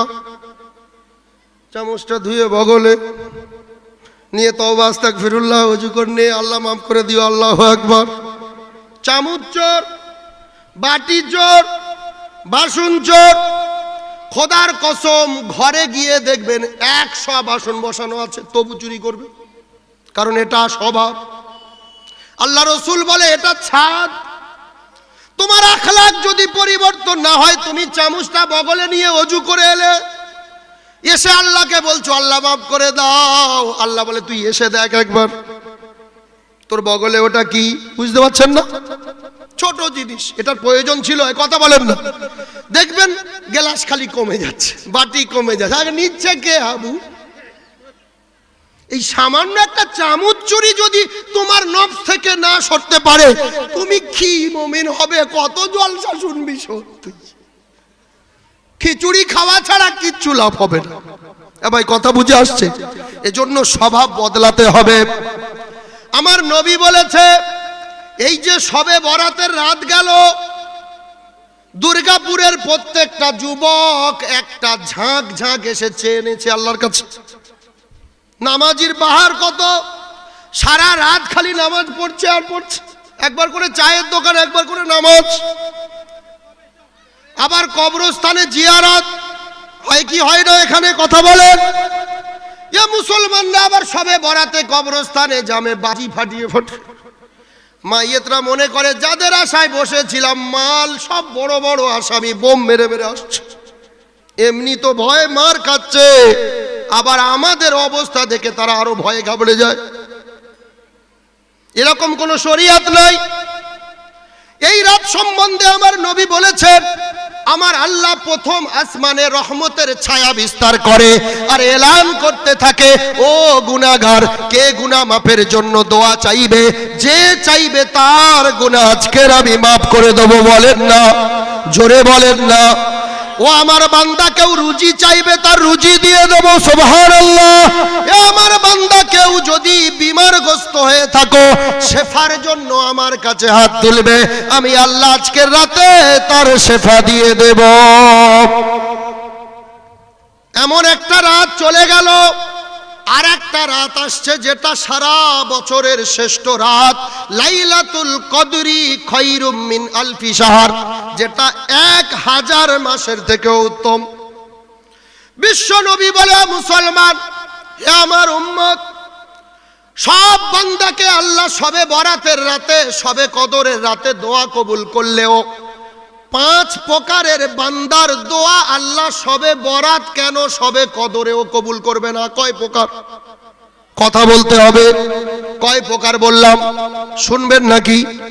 এই 5 প্রকারের মধ্যে আমি আপনি পড়ি কিনা আগে দেখেন, সারা রাত জেগে লাভ নাই। যদি বলেন ওই 5 প্রকারের বান্দাকে ক্ষমা করা হবে না, তারা কারা? বিশ্ব নবী বলেছেন, নাম্বার 1 আশিরকু বিল্লাহ। 1 নম্বরে আল্লাহর সাথে যদি কেউ শিরিকের মতো পাপ করে, তাহলে সে সবে বরাত কেন, সবে কদর কেন, এমন কি কাবায়ে বাইতুল্লাহর গেলাপ ধরে যদি চোখের পানি ফেলে, আল্লাহ তার ক্ষমা করবে না। কথা মনে রাখবেন। ও মুসলমান, শিরিকের অন্যায় সব থেকে বড় অন্যায়। আমার রব বলেছে, ইন্নাল্লাহা লা ইয়াগফিরু আন ইউশরাকা বিহি ওয়া ইয়াগফিরু মা দুনা যালিকা লিমান ইয়াশা। ও পৃথিবীর মানুষ, তুই নামাজ যদি না পড়িস, আমি আল্লাহ ক্ষমা করে দেব। তুই রোজা কম করেছিস, আমি আল্লাহ ক্ষমা করে দেব। তুই চুরি করেছিস, আমি আল্লাহ ক্ষমা করে দেব। তুই ব্যভিচার করেছিস, আমি আল্লাহ ক্ষমা করে দেব। কিন্তু যদি তুই শিরিকের মতো কোনো অন্যায় করিস, আমি আল্লাহ কোনোদিন সেই বান্দাকে ক্ষমা করব না। এখানে যারা বসে আছেন, যদি বলেন শিরিক বলতে কি বুঝবো, শর্ট কোশ্চেনে বলে যাই শিরিক কাকে বলে। শিরিক শব্দের অর্থ হলো আল্লাহর দ্বারা যা কিছু হয় ওটা পৃথিবীর কারুর দ্বারা সম্ভব, এটা মনে করার নাম শিরিক। কথা বুঝে এসছে কি বলেন? হে যুবকরা, আজকে যারা জলসায় বসে আছো, তোমরা যদি এই গভীর রাতে জলসা থেকে বাড়িতে ফেরার পরে দরজাটা খুলে ওই মেলা থেকে 1 কেজি জিলিপি কিনে দরজাটা খুলে বিবিকে দেওয়ার জন্য গিয়ে বাতি জ্বালানোর পরে দেখো যদি তোমার বইয়ের পাশে অন্য কেউ শুয়ে আছে, বইয়ের পাশে অন্য কেউ শুয়ে আছে, সে কিচ্ছু করে না, চুপ করে শুয়ে আছে। কোন পুরুষ আছে এটা মেনে নেবে? একটু কথা বলেন, কেউ আছে নাকি? বিবি যদি ভুল করে তরকারিতে নুন না দেয় মেনে নেওয়া যাবে, বিবি যদি আমার কোনো অন্য সংসারে ভুল করে মেনে নেওয়া যাবে, কিন্তু বিবির পাশে অন্য কেউ শরীক থাকবে এটা কোনো স্বামী মানবে? কথা বলেন না, মানবে না। আমার আল্লাহ বলে বান্দা ঠিক ওই রকম, আমি আল্লাহ তুই নামাজ না পড়লে ক্ষমা করব, তুই রোজা করিস নাই কম আছে ক্ষমা করব, হজ করিস নাই ক্ষমা করব, পাপ করেছিস ক্ষমা করব, যত ভুল করবি সব ক্ষমা আছে, কিন্তু আমি আল্লাহ আমার সাথে কেউ যদি শরীক করে কোনো ক্ষমা নাই। এটাই সব থেকে বড় পাপ। রব বলেছে ইন্নাশ শিরকা লাযুলমুন আযীম, শিরিক হলো পৃথিবীর জমিনে সব থেকে বড় পাপ, সব থেকে বড় পাপ। আমার রব বলেছে হাবুলি মাইয়াশাউ ইনাসা ওয়া ইয়াহাবুলি মাইয়াশাউ যুকুরা আও ইউযাওয়িজুহুম যুকরানা ওয়া ইনাসা। হে পৃথিবীর মানুষ, আমি আল্লাহ যাকে চাই কন্যা সন্তান দিই। সন্তান দেওয়ার মালিক কে? জোরে বলতে হবে কে?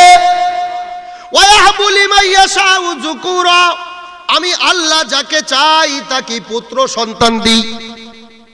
আর আমি আল্লাহ যাকে চাই কন্যা সন্তান আর পুত্র সন্তান উভয় সন্তান দান করি। আর আমি আল্লাহ যাকে চাই তাকে নিঃসন্তান করে রাখি। আমি আল্লাহ যদি মনে করি কোনো মায়ের গর্ভে সন্তান দেব না, সারা পৃথিবীর সব ডাক্তার বেটে খাওয়ালেও হবে না, সব ওলি মিলে ফুঁক দিলেও হবে না। কারণ সন্তান মায়ের গর্ভে একটা সন্তানের নকশা তৈরি করে পানির ভিতরে 10 মাস 10 দিন রাখা পৃথিবীর কোন মানুষের সাধ্য নাই আমি আল্লাহ ছাড়া।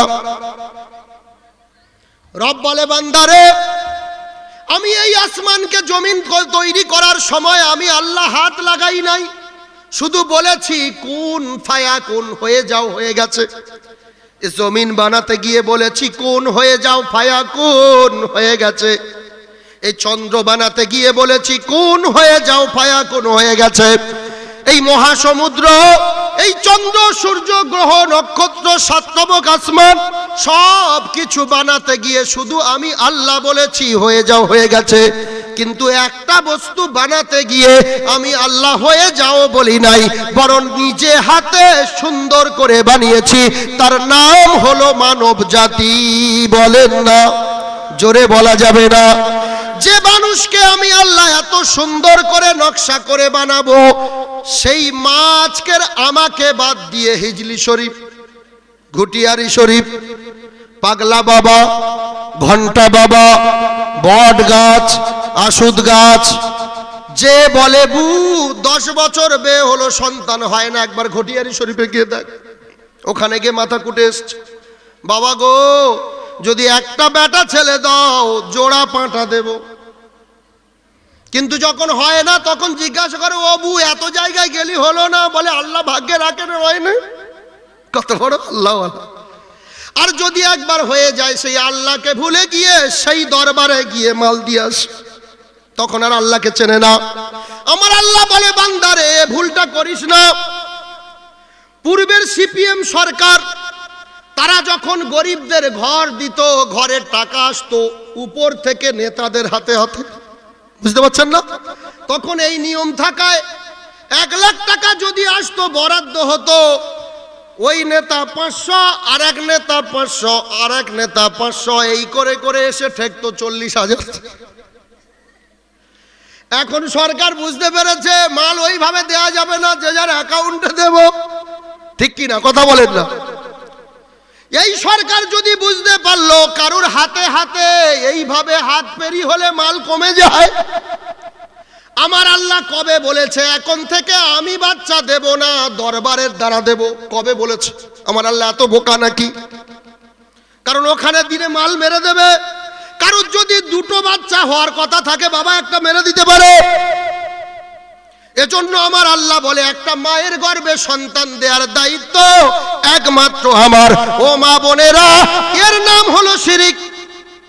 ওই গভীর রজনীতে তুমি তোমার আঁচলটা তুলে আল্লাহর দরবারে তাহাজ্জুদের নামাজ পড়ে বলবে, আল্লাহ, সব মাকে মা বানিয়েছো।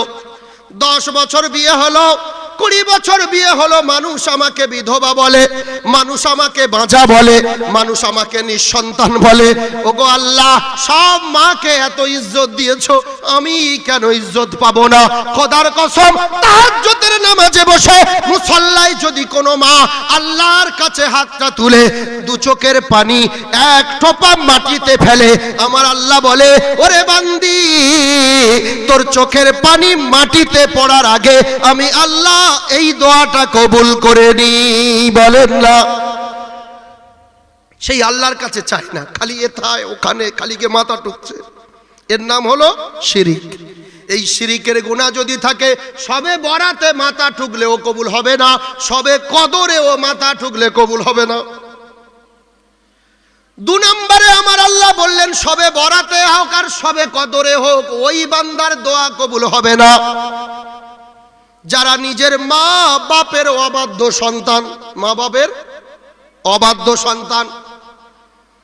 খোদার কসম, আমার রব জানিয়েছে, এই পৃথিবীর জমিনে একটা মুসলমানের প্রথম দায়িত্ব হলো আল্লাহর কাছে মাথা নত করা। প্রথম দায়িত্ব কি?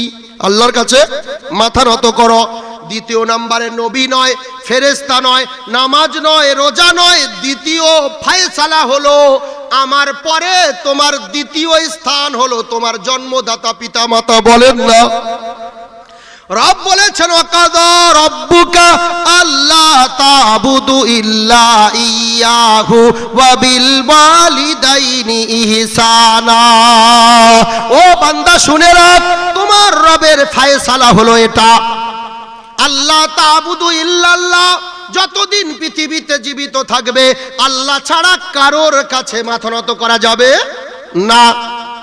নাম্বার 2, ওয়াবিল ওয়ালিদাইনি ইহসানা। আর মা বাবার প্রতি ইহসান করা লাগবে, এটা ফরজ, এটা ফরজ। বান্দা যদি জিজ্ঞাসা করে, ওগো আল্লাহ, কিরকম ইহসান করতে হয় তো জানি না। ও যুবক, আজ কান খুলে শুনে নাও, আমার আল্লাহ কত সুন্দর করে বুঝিয়ে যাচ্ছে। ও পৃথিবীর যুবক রে, ইম্মা আইয়াবলুগান্না ইনদাকাল কিবারু আহাদুহুমা আও কিলাহুমা ফালা তাকুল লাহুমা উফফিন ওয়ালা তানহারহুমা ওয়া কুল লাহুমা কাওলান কারীমা।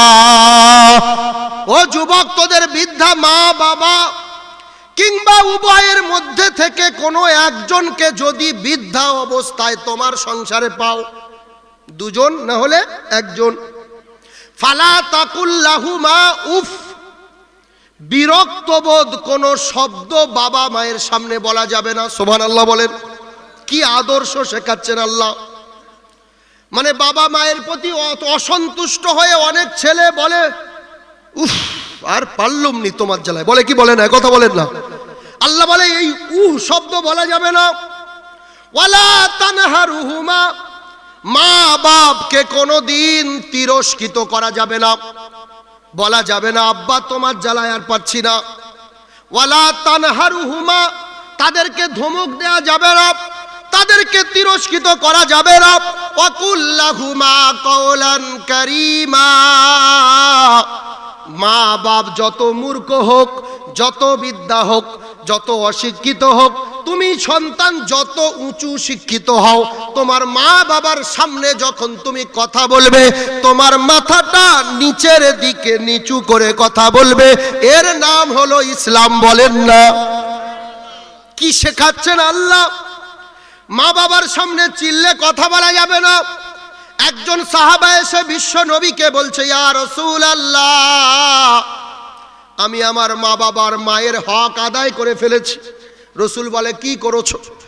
বলে, আমি আমার মাকে মাথার উপরে ঝুড়িতে করে নিয়ে কাবায়ে বায়তুল্লাহ হজ করেছি, সাফা মারওয়া দৌড়েছি, হজের প্রত্যেকটা বিধান মাকে মাথায় করে বয়ে বয়ে আদায় করেছি। ইয়া রাসূলুল্লাহ, মায়ের এত বড় একটা বিধান আমি মাথায় করে আদায় করলাম, ইয়া রাসূলুল্লাহ মায়ের হক আমি আদায় করেছি কিনা? বিশ্ব নবী বলেছিলেন, ও সাহাবা,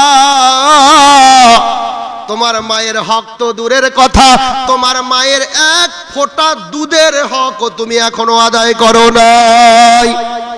ও সাহাবা, তোমার যেদিন জন্ম হয়েছিল সেদিন সর্বপ্রথম তোমার মা যে দুধটা তোমার মুখে দেয় সেটাকে শাল দুধ বলে। কি দুধ? কথা বলতে হবে। শাল দুধ, হলুদ কালারের গাঢ় দুধ হয়। আগেকার মায়েরা বলতো ওই দুধটা দুয়ে ফেলে দাও, আগেকার মায়েরা জানতো না। এখন চিকিৎসকরা বলছে মায়ের সন্তান প্রসব হওয়ার পরে সর্বপ্রথম যে দুধটা আসে ওর মতো ভিটামিন পৃথিবীর জমিনে আজও পর্যন্ত কেউ তৈরি করতে পারে নাই। ওই দুধটা যদি তার বাচ্চার পেটের ভিতরে যায় সারা জীবন বাচ্চার কোনো বড় বিমারি আর ছুঁইবে না। বলেন না? বিশ্ব নবী বলে, সাহাবা, তোমার জন্মের সময় তুমি এত কষ্ট দিয়েছো তোমার মাকে, বালতির পর বালতি রক্ত ঝরিয়েছ। তোমার মতো সাহাবার জন্মের পরে তোমার মা ওই প্রথম দুধটা তোমার মুখে না দিয়ে যদি বলতো, ওরে তোর জন্য 9 মাস 10 মাস পেটে রেখেছি, তুই এত জ্বালালি, বের হওয়ার সময়ও জ্বালিয়েছিস, এখন তোর দুধ নয় বরং এক ছিপি বিষ দিচ্ছি, খেয়ে মর। সাহাবা, তুমি পৃথিবীর মুখ আর দেখতে পেতে নাকি? কথা বলেন। কোন মা যদি প্রসব যন্ত্রণার পরে আমাদের গালে দুধ না দিয়ে যদি বিষ ঢেলে দিত, আমরা তো চলে যেতাম। বিশ্ব নবী বলে, ও সাহাবাই, পৃথিবীর মুখ দেখানোর জন্য তোমার মা যে কষ্ট সহ্য করে আজ পৃথিবীতে তোমার চোখ ফুটিয়েছে, প্রথম দুধের দাম ও এখনো তুমি আদায় করতে পারো নাই। সাহাবা বলে, ইয়া রাসূলুল্লাহ, তাহলে কি করব? বিশ্বনবী, সাহাবারে, ওটা নিয়ে চিন্তা করিস না, তোর শরীরের সারা শরীরের চামড়া যদি ছুরি দিয়ে এভাবে ছাড়িয়ে ছাড়িয়ে ছাড়িয়ে ছাড়িয়ে যদি তোর মায়ের পায়ের দুটো জুতো বানিয়ে দেয়া হয়, তোর মা যদি ওই জুতো দিয়ে সারাটা জীবন পৃথিবীর জমিনে হাঁটে, তবুও মায়ের এক ফোঁটা দুধের হক আদায় হবে না।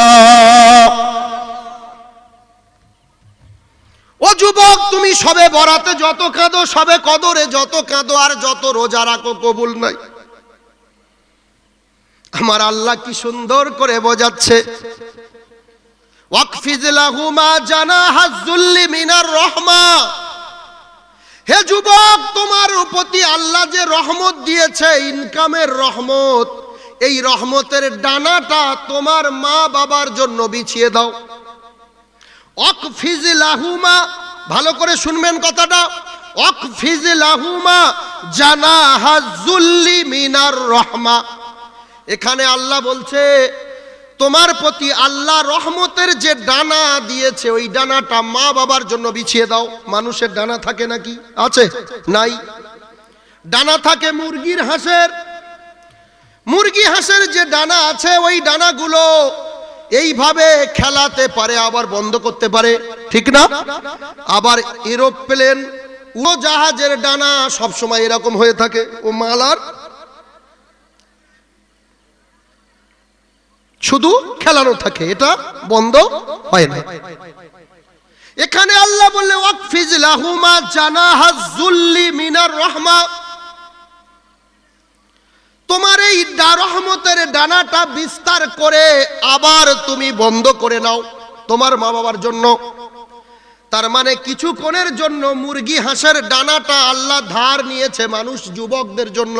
ও যুবক, মুরগির বাচ্চা যখন মাঠে ছোটে, ভালো করে বুঝবেন, চারিদিকে খেলা করছে, এমন সময় আকাশে একটা চিল এসে গেল, দৌড়ে সব বাচ্চাগুলো মুরগির কোলের ভিতরে আসে না? মা তখন ডানাটা খেলিয়ে দেয়, সব বাচ্চা যখন ভিতরে প্রবেশ করে, মা আস্তে আস্তে তার ডানাটা এভাবে মুড়ে নেয়, বাচ্চাগুলো ডানার ভিতর থেকে এইভাবে কল্লাটা বের করে বলে, তুই যত উড়বি ওর আমার মা আছে, আমার কোনো চিন্তা নাই। তাই বলে কি বলে না? ও মুসলমান, আমার আল্লাহ যুবকদের বোঝাচ্ছে, ও যুবকেরা, বৃদ্ধা মা বাবাকে যখন তুমি পাবে, তোমাকে আল্লাহ যেটুকু ইনকাম দিয়েছে ওই ইনকামের ডানাটা মা বাবার জন্য খেলিয়ে দাও, দিয়ে এইভাবে মুড়ে নাও। বৃদ্ধা বয়সে তোমার ডানার ভিতরে থেকে তোমার মা তোমার বাপ যেন বলতে পারে, আমার কলিজার টুকরা আব্দুর রহমান আছে, আমার কোনো চিন্তা নাই। বলেন না সুবহানাল্লাহ।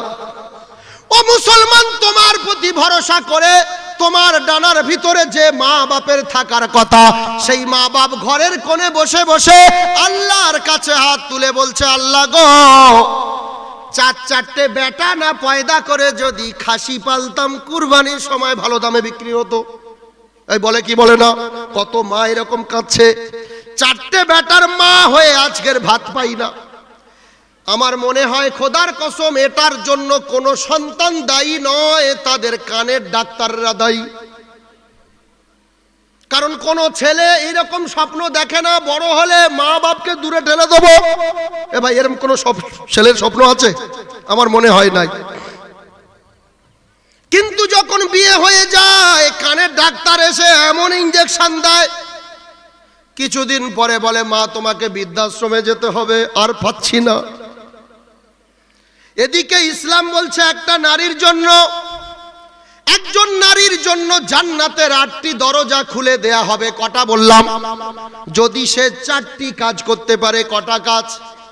নাম্বার 1, আল মারওয়াতু ইদা সাল্লা খামসাহা, 5 ওয়াক্ত নামাজ কোন মহিলা যদি যথা টাইমে আদায় করে দেয়।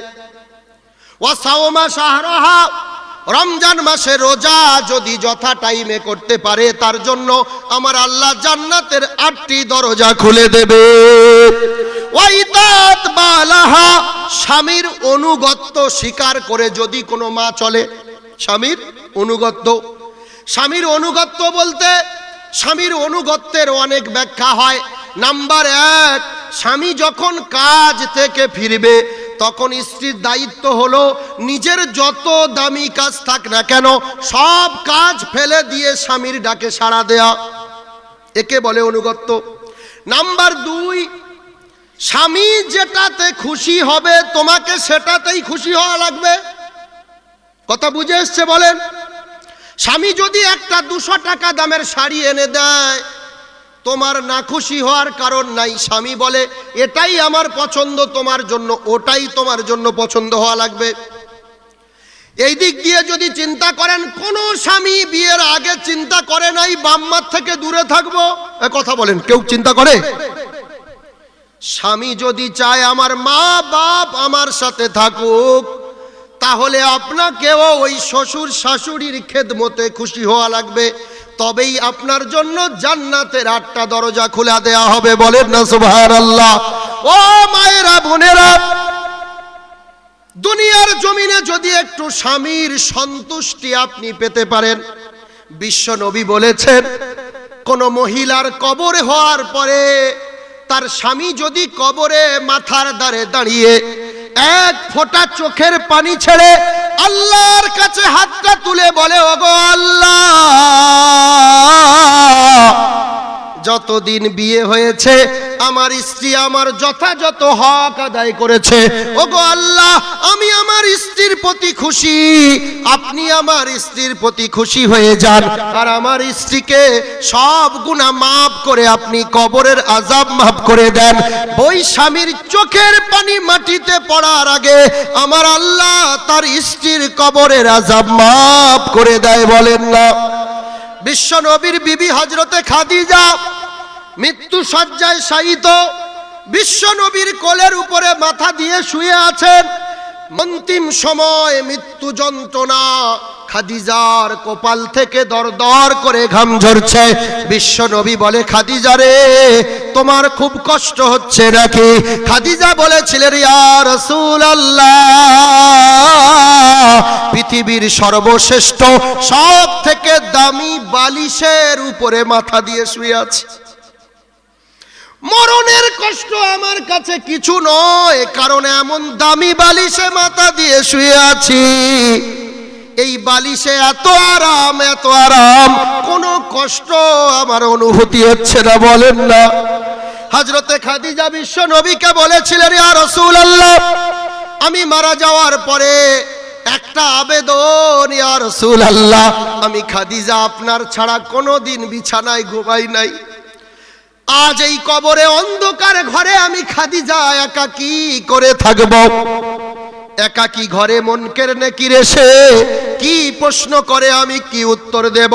হযরতে খাদিজা বলে, ইয়া রাসূলুল্লাহ, আমি যখন মারা যাব, সবাই কবর দিয়ে যখন চলে যাবে, ইয়া রাসূলুল্লাহ, আমার একটা আবেদন, আপনি আমার কবরের ধারে অন্তত কিছুক্ষণ দাঁড়িয়ে থাকবেন।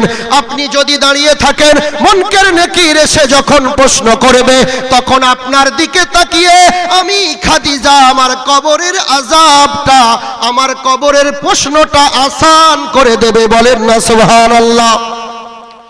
বিশ্বনবী বলে, খাদিজা কোনো চিন্তা নাই, নিশ্চয়ই করব। হযরতে খাদিজার ইন্তেকাল হয়ে গেল, হযরত এসে গেছে, বেশি কথা বাড়াবো না। বিশ্বনবী খাদিজার যখন কাফন দাফন শেষ হলো, হযরতে আবু বকর, সব সাহাবা চলে গেছে। আবু বকর বলে, ইয়া রাসূলুল্লাহ, আপনি চলে আসুন। মক্কার জমিনের কাফেররা তারা সর্বদা চক্রান্ত করছে আপনাকে মারার জন্য। ইয়া রাসূলুল্লাহ, আপনি দাঁড়াবেন না। বিশ্বনবী বলে, আবু বকর, তুমি জানো না আমি খাদিজাকে কত ভালোবাসি? তুমি জানো না যে খাদিজার জন্য আজ আমি ইসলামটাকে পৌঁছাতে পারছি? যে খাদিজা মক্কার জমিনে প্রচন্ড ধুলো বালি, কাফেররা আমার গায়ে ধুলো ছড়িয়ে দিত, আমার প্রতি টর্চার হতো, আমি আসার পরে কেউ আমাকে সহযোগিতা করতো না, ওই খাদিজা আমার নিজের আঁচল দিয়ে জড়িয়ে নিত। বলেন না সুবহানাল্লাহ। সেই খাদিজা চলে গেল। ও আবু বকর, তুমি চলে যাও, আমি খাদিজার কবর ছেড়ে যাব না। আবু বকর একটু দূরে গিয়ে আড়ালে দাঁড়িয়ে আছে।